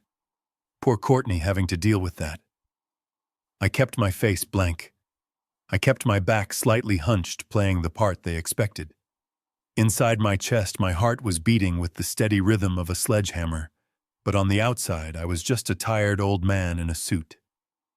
Courtney appeared from the crowd. She was wearing a white silk dress that shimmered under the lights. She looked like an angel, but I knew she was the devil in couture. She hooked her arm through mine. Her grip was tight, painful. Her nails dug into my bicep like talons. Dad, she exclaimed, her voice high and bright, performing for her audience. You made it. We were so worried you would get lost on the way. She was painting the narrative with every word, reinforcing the idea that my mind was gone. I looked at her. I saw the sweat on her upper lip. I saw the way her eyes darted toward the clock on the wall. She was terrified. She needed that signature before the clock struck midnight on her debts. "I am here, Courtney," I said, my voice low. "Where is my son?" "He is right here," she said, steering me through the crowd. We walked past the beautiful Italian leather sofa I had bought last year. I made a move to sit down on it to rest my legs, but Courtney pulled me forward. "Oh no, Dad, not there," she said with a tight smile. "That is for the guests. You know how you spill things lately. Let us put you in the kitchen where it is easier to clean up." A ripple of sympathetic laughter went through the room. Poor Courtney, having to treat her father-in-law like a toddler. She marched me into the kitchen. The granite island was covered in platters of food that nobody was eating. In the corner away from the comfort of the living room was a single metal bar stool. It was hard and cold and had no back support. "Sit here," she ordered, pushing me down. I sat. I rested my hands on my knees. I looked up at Brandon, who was standing by the wine fridge. He was holding a glass of red wine with both hands, knuckles white. He looked like a ghost. He wouldn't meet my eyes. He was staring at the floor, staring at the spot where he had betrayed me the night before. "Hello, Brandon," I said. He flinched. He looked up, and for a second I saw the panic in his eyes. He opened his mouth to speak, maybe to apologize, maybe to warn me, but Courtney cut him off. "Brandon is just so happy you are here, Dad," she said, stepping between us, blocking my view of my son. "We all are. Now let us get the boring stuff out of the way so we can celebrate." She reached under the counter and pulled out the folder. The quitclaim deed, the document that would strip me of everything I had worked for since I was 18 years old. She placed it on the counter in front of me. She smoothed it out with her hand lovingly, as if it were a holy text. The room had gone silent again. Everyone was watching. They didn't know what the paper was. They probably thought it was a medical form or a power of attorney. They were watching the spectacle of the old man surrendering his authority. Courtney pulled the gold pen from her pocket. She clicked it. The sound was sharp in the quiet room. "Here you go, Dad," she said, holding it out. "Just sign right there at the bottom. It is just the insurance confirmation like we talked about. It proves that we are taking care of you. It proves you are not angry with us anymore." I took the pen. My hand trembled slightly. Not from age, from the sheer effort of holding back the rage that wanted to explode out of my throat. I looked at the paper. I saw the legal jargon. I saw the words irrevocable transfer. I saw the clause that waived my right to live in the property. I looked up at the crowd. I saw the smirk on the face of one of Courtney, his friends, a young man in a pink shirt who was filming this on his phone. He thought this was funny. He thought this was content. I looked at Courtney. She was practically vibrating with anticipation. Her eyes were locked on the tip of the pen. "Is this what you really want, Courtney?" I asked softly. "You want me to sign my life away?" She laughed a nervous, brittle sound. "Don't be dramatic, Dad. It is just paperwork. It is for your own good. We are protecting you. Now sign it. Please. The insurance company needs it by tonight." I looked at Brandon again over her shoulder. "Son," I said, "do you have anything to say?" Brandon looked at his wife. He looked at the loan shark debt hanging over their heads. He looked at the luxury apartment. "Just sign it, Dad," he whispered, his voice breaking. "Just do it so we can be a family again." A family. He had a strange definition of family. "Okay," I said. I leaned over the counter. I put the tip of the pen to the paper. Courtney let out a breath she had been holding. She thought she had won. She thought the old lion was finally dead. I wrote the first letter of my name. H. Then I stopped. Courtney frowned. "What is wrong, Dad?" "The pen works fine." I lifted the pen. I looked at the ink on the page. I forgot my glasses, I said. Courtney rolled her eyes. A murmur of annoyance went through the room. You do not need glasses to sign your name, Harry. She snapped, her patience fraying at the edges. Just scribble it. It doesn't have to be perfect. I cannot sign what I cannot read, Courtney, I said, raising my voice just a little so it carried to the back of the room. That is the first rule of business. Never sign a contract you haven't read. And since this is just insurance paperwork, surely you do not mind if I read the fine print. I reached into my breast pocket. I didn't pull out reading glasses. I pulled out the orange pill bottle, the one she had thrown in the trash, the one I had retrieved from the garbage bag in the alleyway before I came upstairs. Courtney's face went white. It was the color of old paper. She froze. What is that? She whispered. This, I said, holding the bottle up to the light. I found this outside. It has my name on it. Harrison Caldwell. Prescription for heart medication. I turned the bottle in my hand. The pills rattled inside. But you know, Courtney, something is funny. I took one of these to the lab this afternoon, just to be safe. And do you know what they told me? The room was deathly silent now. The guests could sense the shift in the atmosphere. The predator had just become the prey. They told me these aren't heart pills, I said, my voice hardening into steel. They told me they are sugar and caffeine. I looked at Brandon. He was shaking his head, tears streaming down his face. And I was wondering, Courtney, why would my loving daughter-in-law who wants to protect me swap my life-saving medication for poison? Courtney took a step back. She knocked over a wine glass. It shattered on the floor, but nobody looked at it. You are crazy, she hissed. You are senile. You do not know what you are talking about. Give me that bottle. She lunged for my hand. I caught her wrist. I didn't catch it like an old man. I caught it with the grip of a man who had spent 40 years bending steel and carrying lumber. I squeezed. She cried out in pain. Let go of me, she screamed. Brandon, help me, he is hurting me. Brandon didn't move. He was paralyzed by the truth. I stood up from the stool. I didn't look frail anymore. I stood to my full height of 6 feet 2 inches. I released her wrist and she stumbled back, rubbing the red marks on her skin. I am not signing this, Courtney, I said, picking up the deed and tearing it in half. The sound of the ripping paper was louder than a gunshot. And I am not going to the nursing home. I looked at the camera lens of the guy in the pink shirt. You might want to keep filming, son, I said to him. The best part is coming up. I looked at the front door. It was 7:15 exactly. Right on cue, the heavy oak door imploded inward with a deafening crash. I held the gold Mont Blanc pen suspended over the crisp white paper of the deed. The ink tip hovered just millimeters above the line that would strip me of my legacy. The room was so quiet, I could hear the hum of the refrigerator and the shallow breathing of the guests who were watching this spectacle with morbid curiosity. They were waiting for the old man to surrender. They were waiting for the final act of the tragedy. But I was not writing a tragedy. I was writing a trap. I knew that Jameson was outside. I knew the police were in position. But I needed one last thing. I needed a confession.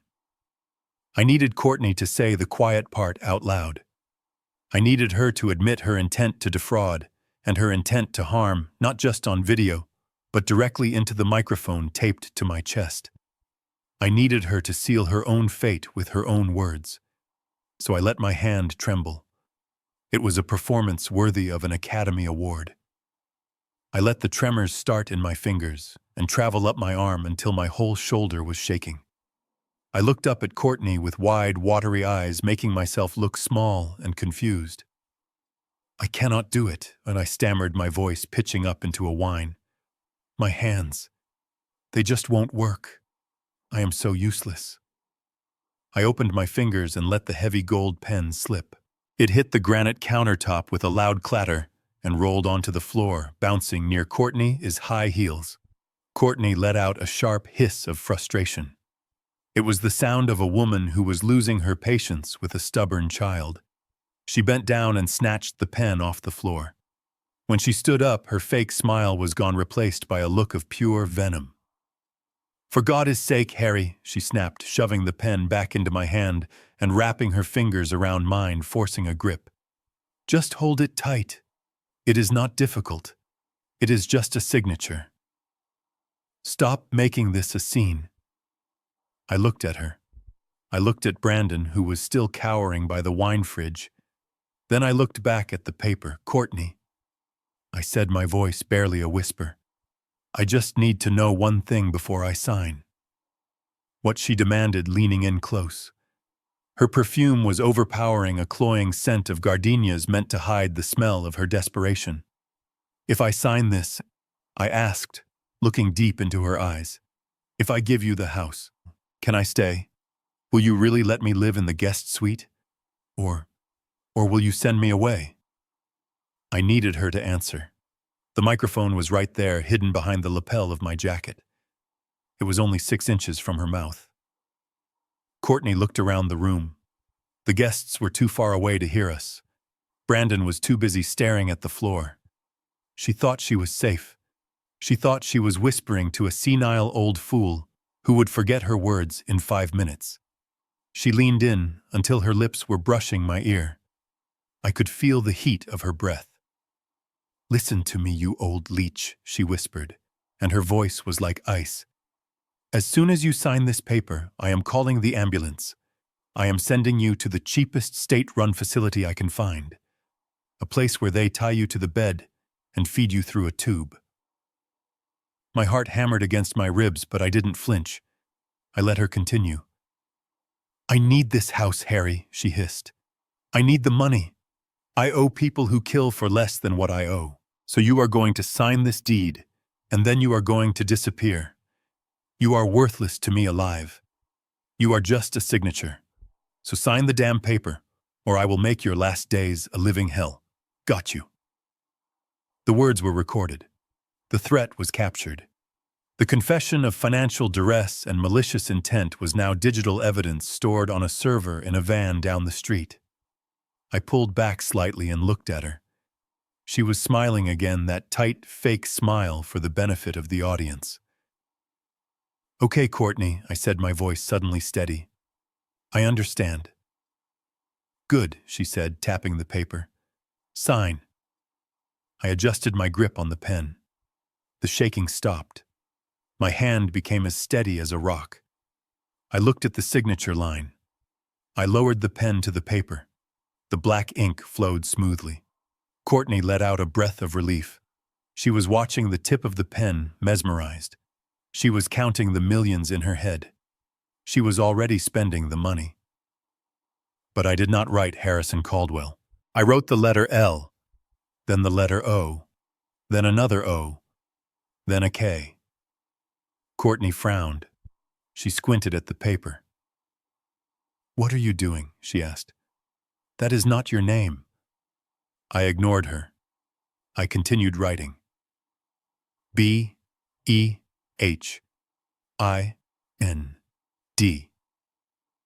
I wrote with bold, confident strokes, the handwriting of a draftsman, the handwriting of a man who drew blueprints for skyscrapers. Courtney's confusion turned to panic. She tried to pull the paper away, but I slammed my hand down on it, pinning it to the counter. Y-O-U. I finished the sentence. "Look behind you." Courtney stared at the words. Her lips moved silently, reading them. "Look behind you," she whispered. She looked up at me, and for the first time she really saw me. She didn't see the frail old man she had created in her mind. She saw the man who had survived poverty. She saw the man who had survived the death of his wife. She saw the man who had built a dynasty from nothing. She saw the fire in my eyes, and it terrified her. Why, I asked, my voice booming through the silent kitchen, no longer whispering, no longer acting. Why do you think the front door has been unlocked for the last 5 minutes, Courtney? Her eyes went wide. The color drained from her face, leaving her looking like a wax statue. She slowly turned her head. She turned toward the foyer. She turned toward the heavy oak door that she thought was her shield against the world. Brandon saw it too. He looked up from his wineglass. The guests stopped filming. The silence in the room was absolute, and in that silence we heard the sound of heavy boots on the hardwood floor. Not one pair, but a dozen. We heard the distinct metallic click of a safety being disengaged. We heard the rustle of tactical gear. Courtney let out a small whimper. It was the sound of a balloon losing all its air. She looked back at me one last time. "Dad," she whispered. I capped the gold pen with a solid click. I slid it into my breast pocket next to the camera. "I am not your dad," I said, cold and final. I pointed past her shoulder. "Meet your new landlords." The world seemed to slow down. The guests scrambled back, knocking over chairs. Brandon dropped his wineglass and red liquid pooled on the floor like blood. Courtney stood frozen, trapped between the man she had tried to destroy and the justice that was coming for her. I picked up my glass of water and took a sip. It was cool and refreshing. The play was over. The curtain was falling, and the applause was about to be replaced by the sound of sirens. The heavy oak door didn't just swing open, it seemed to disintegrate under the sheer force of the entry team. Wood splinters flew through the air like shrapnel sparkling in the chandelier light, before settling on the expensive Persian rug. For a split second, nobody moved. The scene was frozen in a tableau of absolute shock. Courtney stood with her mouth open, the color draining from her face until she looked like a corpse in a silk dress. Brandon was staring at the door with wide, terrified eyes, his hands trembling so violently that he looked like he was having a seizure. The guests who just moments ago were laughing and drinking my wine were now statues of fear, their smartphones still raised, but recording a nightmare instead of a party. Then the silence shattered. "Police department.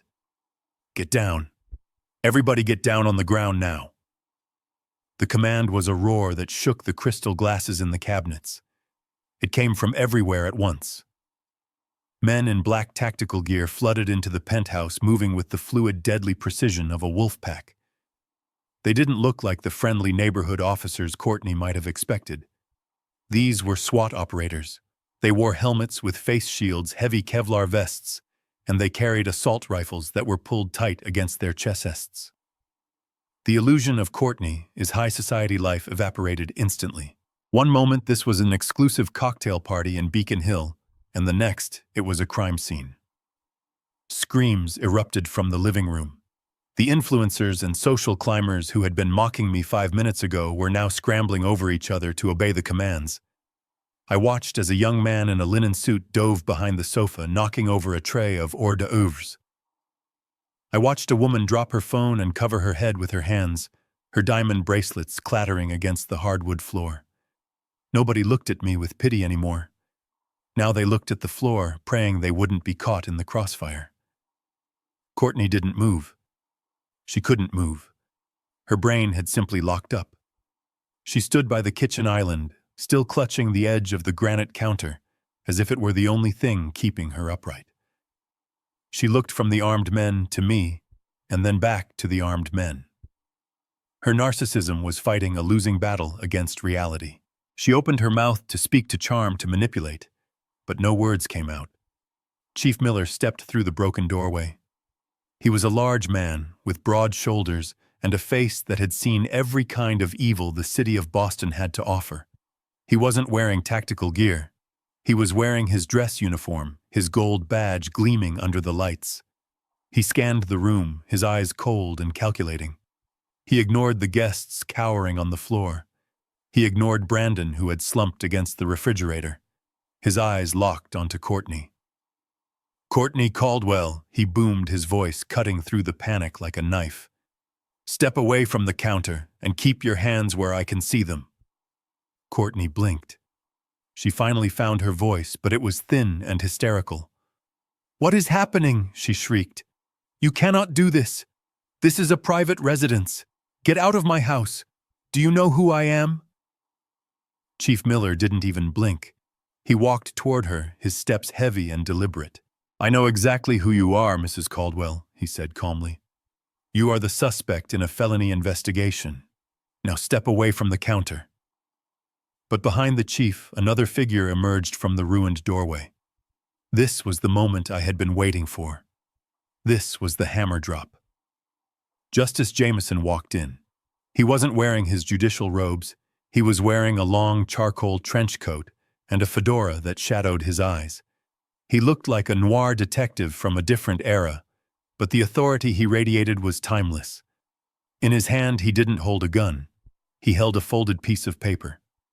To Courtney, it might have looked like just another document, but to me I knew it was far more dangerous than any rifle in the room. It was a warrant signed by the highest court in the state. Jameson stopped in the middle of the kitchen. He looked at the shattered wine glass on the floor. He looked at the torn pieces of the deed on the counter. And then he looked at me. He gave me a barely perceptible nod, a signal between old friends. The trap had sprung shut. He turned to Courtney. "Mrs. Caldwell," Jameson said, his voice deep and resonant, filling the room with the gravity of the law. "I am Justice Jameson of the Massachusetts Supreme Court, and I suggest you do exactly what the chief says." Courtney looked at Jameson. She recognized him. Everyone in Boston recognized him. He was a fixture on the news, a man known for his harsh sentences and his unshakable moral compass. The realization hit her like a physical blow. This wasn't a misunderstanding. This wasn't a noise complaint. This was the end. She looked at me, her eyes wide with betrayal. "You called him," she whispered. "You set me up." I stood up from the metal stool. My legs were steady. My heart was calm. I reached into my pocket and pulled out the gold pen she had forced me to use. I placed it gently on the counter next to the pill bottle. "I didn't set you up, Courtney," I said, my voice carrying clearly over the sobbing of the guests. "You set yourself up. I just turned on the lights." Brandon finally made a sound. It was a low moan of despair. He was curled up on the floor by the wine fridge, his hands over his head. He looked like a child trying to hide from a monster in the closet. But the monster wasn't in the closet. The monster was his wife, and he had married her willingly. Chief Miller motioned to two of his officers. They moved in on Courtney. "Place your hands behind your back," Miller ordered. "No!" Courtney screamed, backing away until she hit the refrigerator. "No, you cannot touch me. I am pregnant." The room went silent again. Even the guests stopped crying. I froze. Pregnant. For a second, I felt a flicker of doubt. A grandchild. Was it possible? But then I saw her eyes.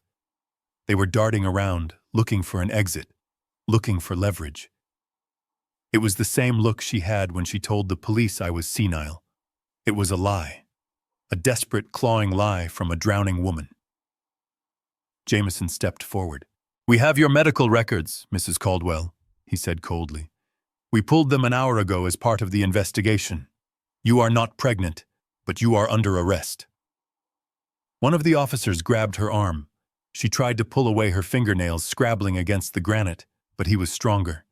He spun her around.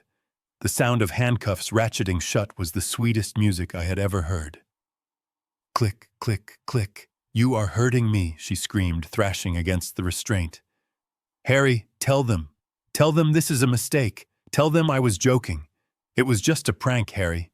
The pills were a joke." I walked over to her. I stood right in front of her, so she had to look at the bruise on my cheek.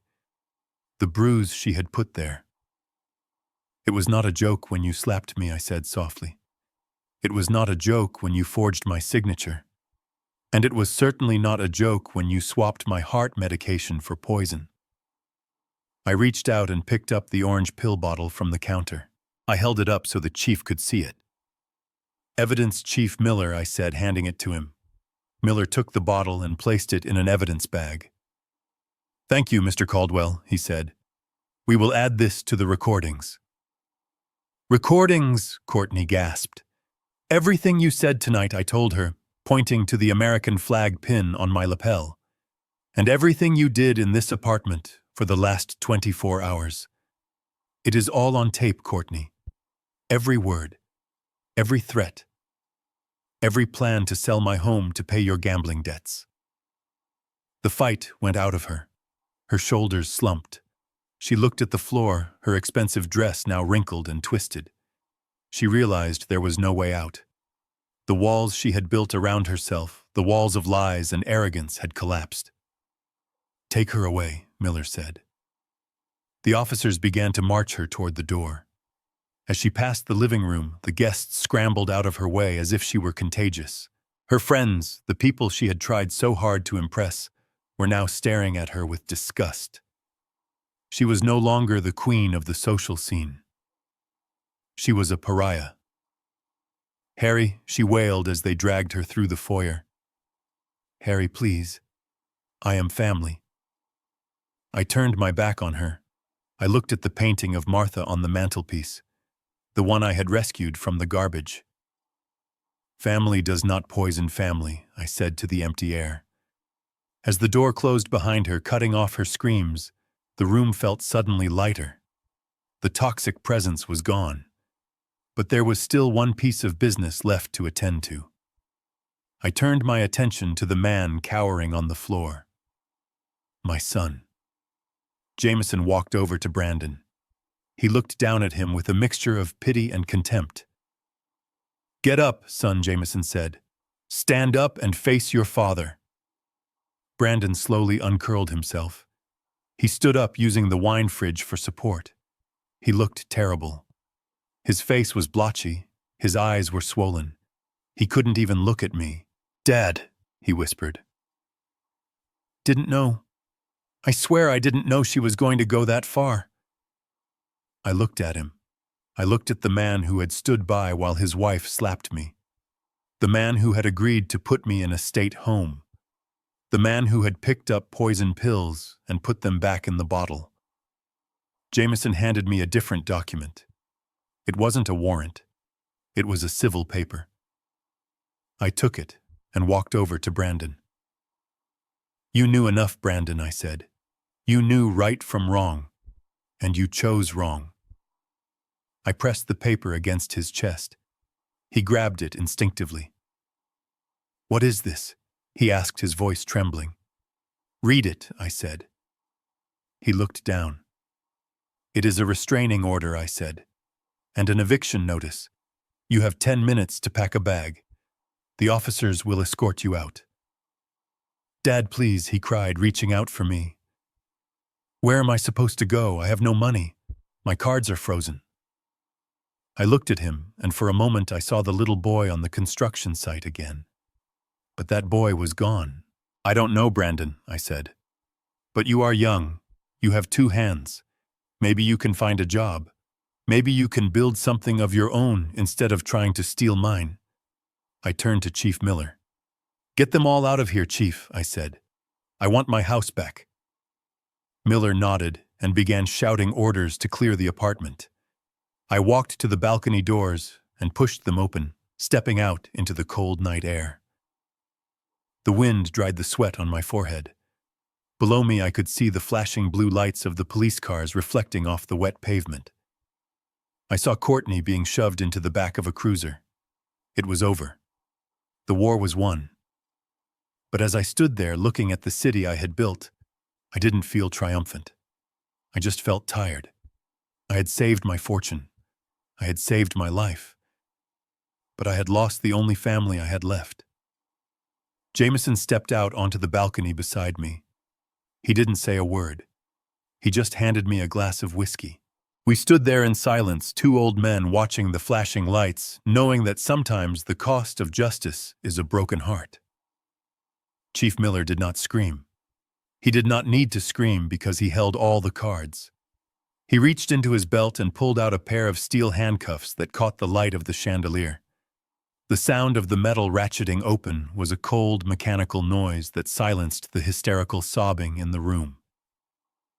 He walked toward Courtney with the heavy inevitability of a tank. He stopped 2 feet in front of her, looking down at the woman who had thought she was untouchable just minutes ago. "Courtney Caldwell," he said, his voice flat and professional. "You are under arrest. The charges are aggravated assault with intent to cause bodily harm, elder abuse in the first degree, and grand larceny involving financial fraud." Courtney shook her head violently, her blonde hair whipping around her face. She looked like a cornered animal. She backed up until she hit the granite island, knocking over the bowl of untouched fruit. "No," she shrieked, pointing a trembling finger at me. "You cannot arrest me! This is a civil matter. It is a family dispute." "Look at the paper on the counter." He signed it. "He gave me the house. It is mine. The law says it is mine." She grabbed the torn pieces of the deed, trying to hold them together, as if sheer will could mend the paper and the lie. "Tell him, Harry," she begged, looking at me with wild, desperate eyes. "Tell him you gave it to me. Tell him I own this penthouse." I watched her crumble. I watched the arrogance drain out of her, leaving only the pathetic greed underneath. I stood up from the metal stool. I did not need to hold onto the counter for support anymore. I brushed a speck of invisible dust from the lapel of my navy blue Brioni suit. I adjusted my silk tie. I stood tall, my shoulders squared the way I used to stand when I was inspecting a skyscraper foundation. I walked over to her. I moved into her personal space, forcing her to look up at me. I was not the victim anymore. I was the judge. "You do not own this house, Courtney," I said, my voice calm but projecting to every corner of the room, so every single one of her influential friends could hear the truth. "You never owned this house, and neither do I." She blinked, confusion mixing with her terror. "What are you talking about?" she whispered. "You bought it. It is in your name." I shook my head slowly, a small cold smile playing on my lips. "I bought this building 20 years ago," I said. "But 10 years ago, after my wife Martha passed away, I placed this entire property into an irrevocable trust. It belongs to the St. Jude Home for Orphaned Children." The room gasped. I saw Jameson in the background nodding solemnly. He knew. He had helped me draw up the papers. "I am just the trustee." "Courtney," I continued, leaning in closer so she could smell the coffee on my breath. "I manage the property. I pay the bills. I have the right to live here until I die. But I do not have the right to sell it. And neither do you." I picked up the torn deed from her hand. "When you forced me to sign this," I said, my voice dropping to a dangerous growl. "When you tried to mortgage this property to pay your gambling debts, you were not just stealing from an old man. You were stealing from orphans. You were attempting to liquidate the assets of a federally registered charity." I paused, letting the weight of those words sink in. "That makes this a federal crime, Courtney. You are not just going to the county jail. You are going to a federal penitentiary. And the feds do not care about your tears. They do not care about your social status. They only care that you tried to rob children to pay a loan shark." Courtney's knees gave way. She would have collapsed to the floor if Chief Miller hadn't caught her arm. Her face went gray. She realized the magnitude of her mistake. She had tried to play checkers, but I was playing three-dimensional chess. She looked at Brandon, who was still slumped by the wine fridge. "Brandon," she wailed. "Do something. Tell them." But Brandon said nothing. He stared at me with wide, horrified eyes, realizing that he too had been part of a conspiracy to defraud a charity. He realized that his inheritance, the money he thought he was protecting, never really existed in the way he thought. It was all locked away for a higher purpose, a purpose he was too selfish to understand. Miller spun Courtney around. She didn't fight him this time. She didn't have the strength. He pulled her arms behind her back. "You have the right to remain silent," Miller recited as he snapped the cuffs onto her wrists. The sound of the metal locking click, click, click was the most satisfying sound I had ever heard. It was the sound of closure. It was the sound of the world correcting itself. Anything you say can and will be used against you in a court of law. "I do not understand." Courtney sobbed, her head hanging low. "We just wanted the money. We just wanted to be free." "You were free, Courtney," I said, watching the officers flank her. "You had a home. You had a husband who loved you. You had my support.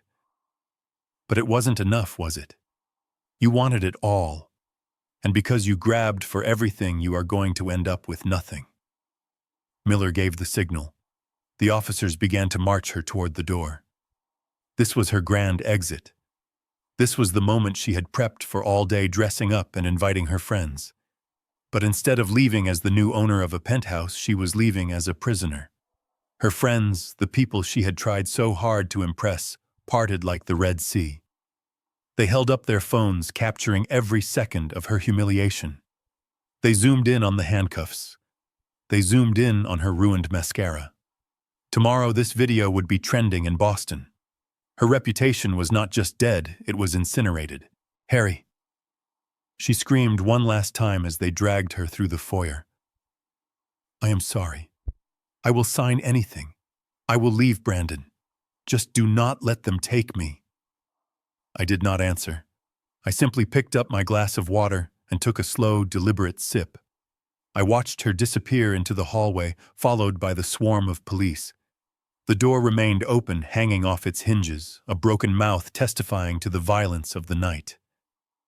I turned back to the room. The guests were frozen, unsure if they were next. "Get out," I said softly. They didn't move fast enough. I said, "Get out," I roared, my voice echoing off the walls. "Get out of my house before I have you all arrested as accomplices." The panic was instant. They scrambled for their coats, tripping over each other in their haste to escape the blast radius of my anger. They ran past the police, they ran past Brandon. They ran until the penthouse was empty. Finally, it was just me, Jameson, Miller, and my son. I looked at Brandon. He was still on the floor. He looked small. He looked like a child who had broken a valuable vase and was waiting for the punishment. But I had no punishment left to give. The law would handle Courtney. Life would handle Brandon. I walked over to the balcony doors and pushed them open, letting the cold night air flush out the scent of Courtney's perfume. I looked out at the city lights. Somewhere down there in the dark streets, the St. Jude orphanage was sleeping. The children there didn't know it, but their future was safe. I had protected it. I had lost my family, but I had kept my soul. And as I stood there listening to the sirens fade into the distance, I realized that was enough.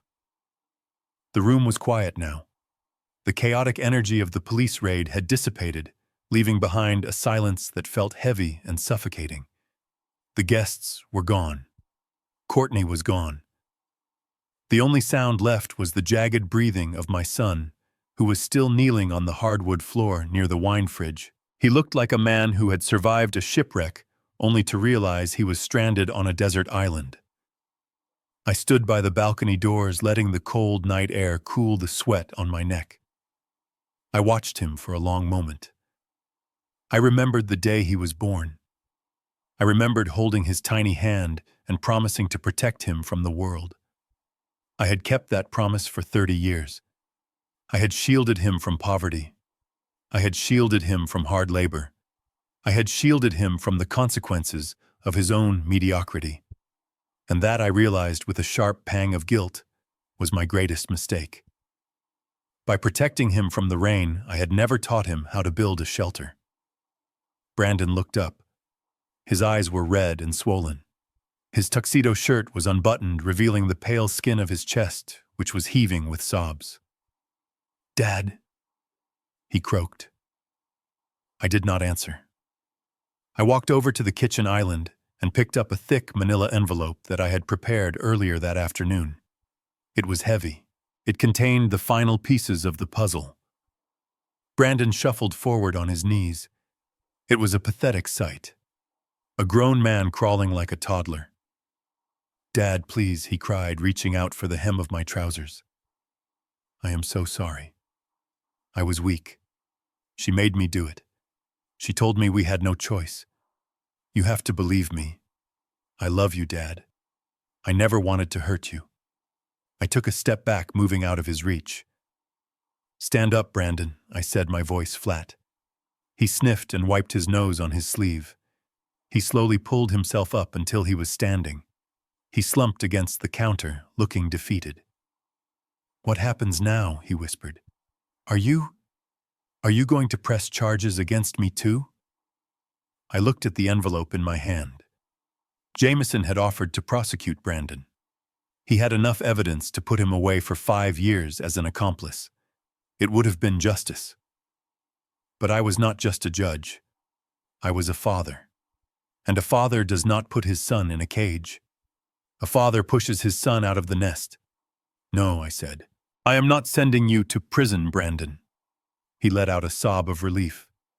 "Oh, thank God. Thank you, Dad. I knew you would understand. I promise I will make it up to you. I will come back here and help you fix everything. We can start over. I will take care of you." I held up my hand, stopping his stream of empty promises. "You are not listening," I said. "You are not going to prison. But you are not staying here either." I held out the envelope. He looked at it. A flicker of hope sparked in his eyes. He thought it was money. He thought it was a check to help him get back on his feet. He thought the bank of Dad was open for business again. He took the envelope with trembling hands and tore it open. He pulled out the first document. "What is this?" he asked, squinting at the paper. "It is a divorce petition," I said. "I paid for a lawyer to draft it this afternoon. It separates your finances from Courtney's debts. It saves you from being liable for the money she owes the loan sharks. It is a clean break, Brandon. It is the last time I will ever pay to clean up your mess." Brandon stared at the paper. He looked relieved. "And the other thing," I said. He reached into the envelope again. He pulled out a small rectangular piece of paper. It was a bus ticket. A Greyhound ticket. He said, his voice confused. "To Omaha, Nebraska." I nodded. "I have an old friend in Omaha," I said. "He runs a roofing company. It is hard work. It is dirty work. It pays $15 an hour. I called him today. He is expecting you on Monday morning." Brandon looked at me as if I had spoken in a foreign language. "Roofing," he stammered. "But Dad, I am a marketing consultant. I have a degree. I cannot work on a roof. It is dangerous. It is hard." I stepped closer to him. "It is honest work, Brandon," I said. "And it is the only offer on the table. You have no home here. You have no money. Your cards are frozen. You are 30 years old, and you have never done an honest day's work in your life. But Omaha," he whined. "Dad, please. Just let me stay in the guest room for a week. Just until I figure things out." I shook my head. "If you stay here, you will never figure things out. You will just wait for me to die so you can take what I built." I pointed to the door.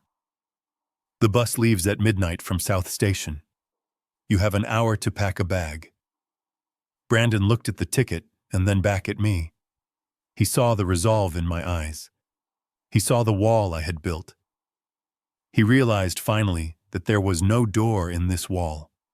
He slumped. The reality of his new life crashed down on him. No penthouses, no champagne, no safety net. Just a bus ticket and a hammer waiting for him in Nebraska. He didn't say another word.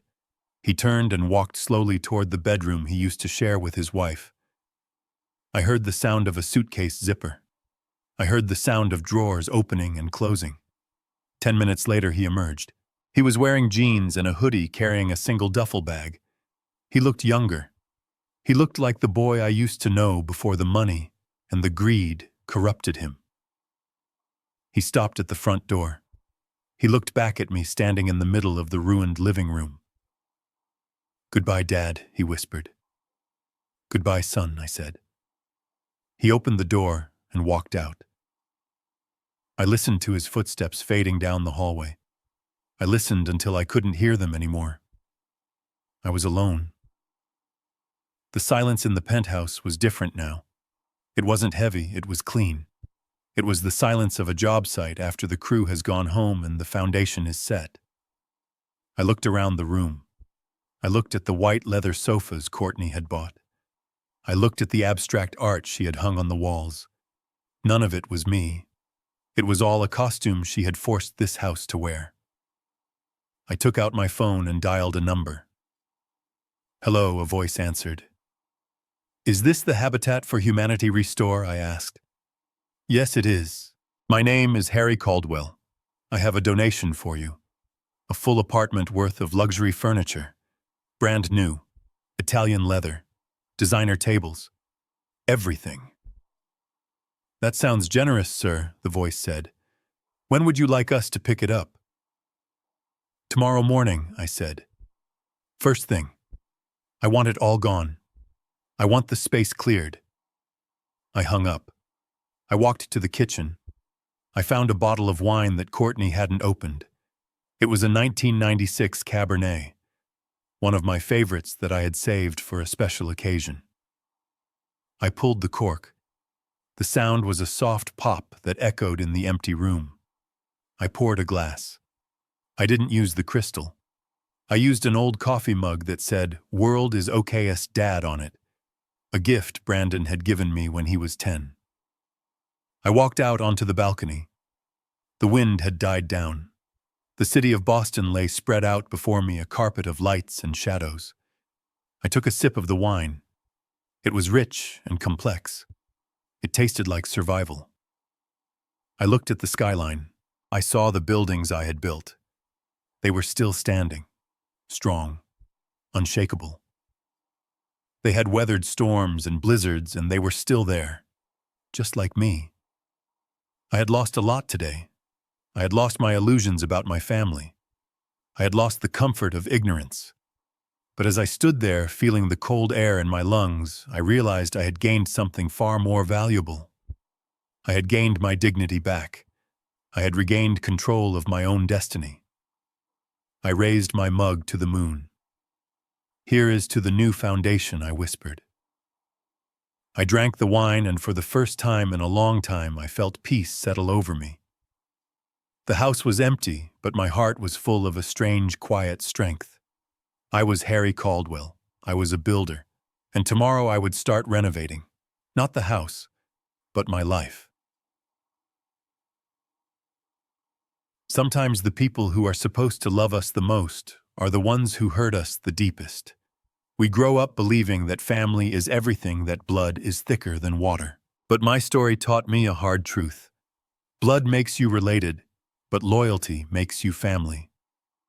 I spent years thinking that giving my son everything was an act of love. But I was wrong. By giving him everything, I took away his ability to earn anything. I created a man who felt entitled to my life instead of grateful for his own. Real love is not about endless giving. It is about having the courage to say no. It is about setting boundaries even when it breaks your heart. I had to lose my son to save him and to save myself. It was the hardest thing I have ever done, but it was the only way to reclaim my dignity. If you are in a situation where you are being used, where you are being disrespected by the people you support, remember this. You are not a checkbook. You are not a doormat. You are a person worthy of respect. Do not be afraid to close the door. Do not be afraid to change the locks. Your peace is worth more than their approval. Thank you for listening to my story. It was not easy to tell, but I hope it gives you strength. If you enjoyed this video, please hit the like button and subscribe to the channel. And tell me in the comments, have you ever had to make a tough choice to protect your peace? I read every single comment. See you in the next story. Stay strong.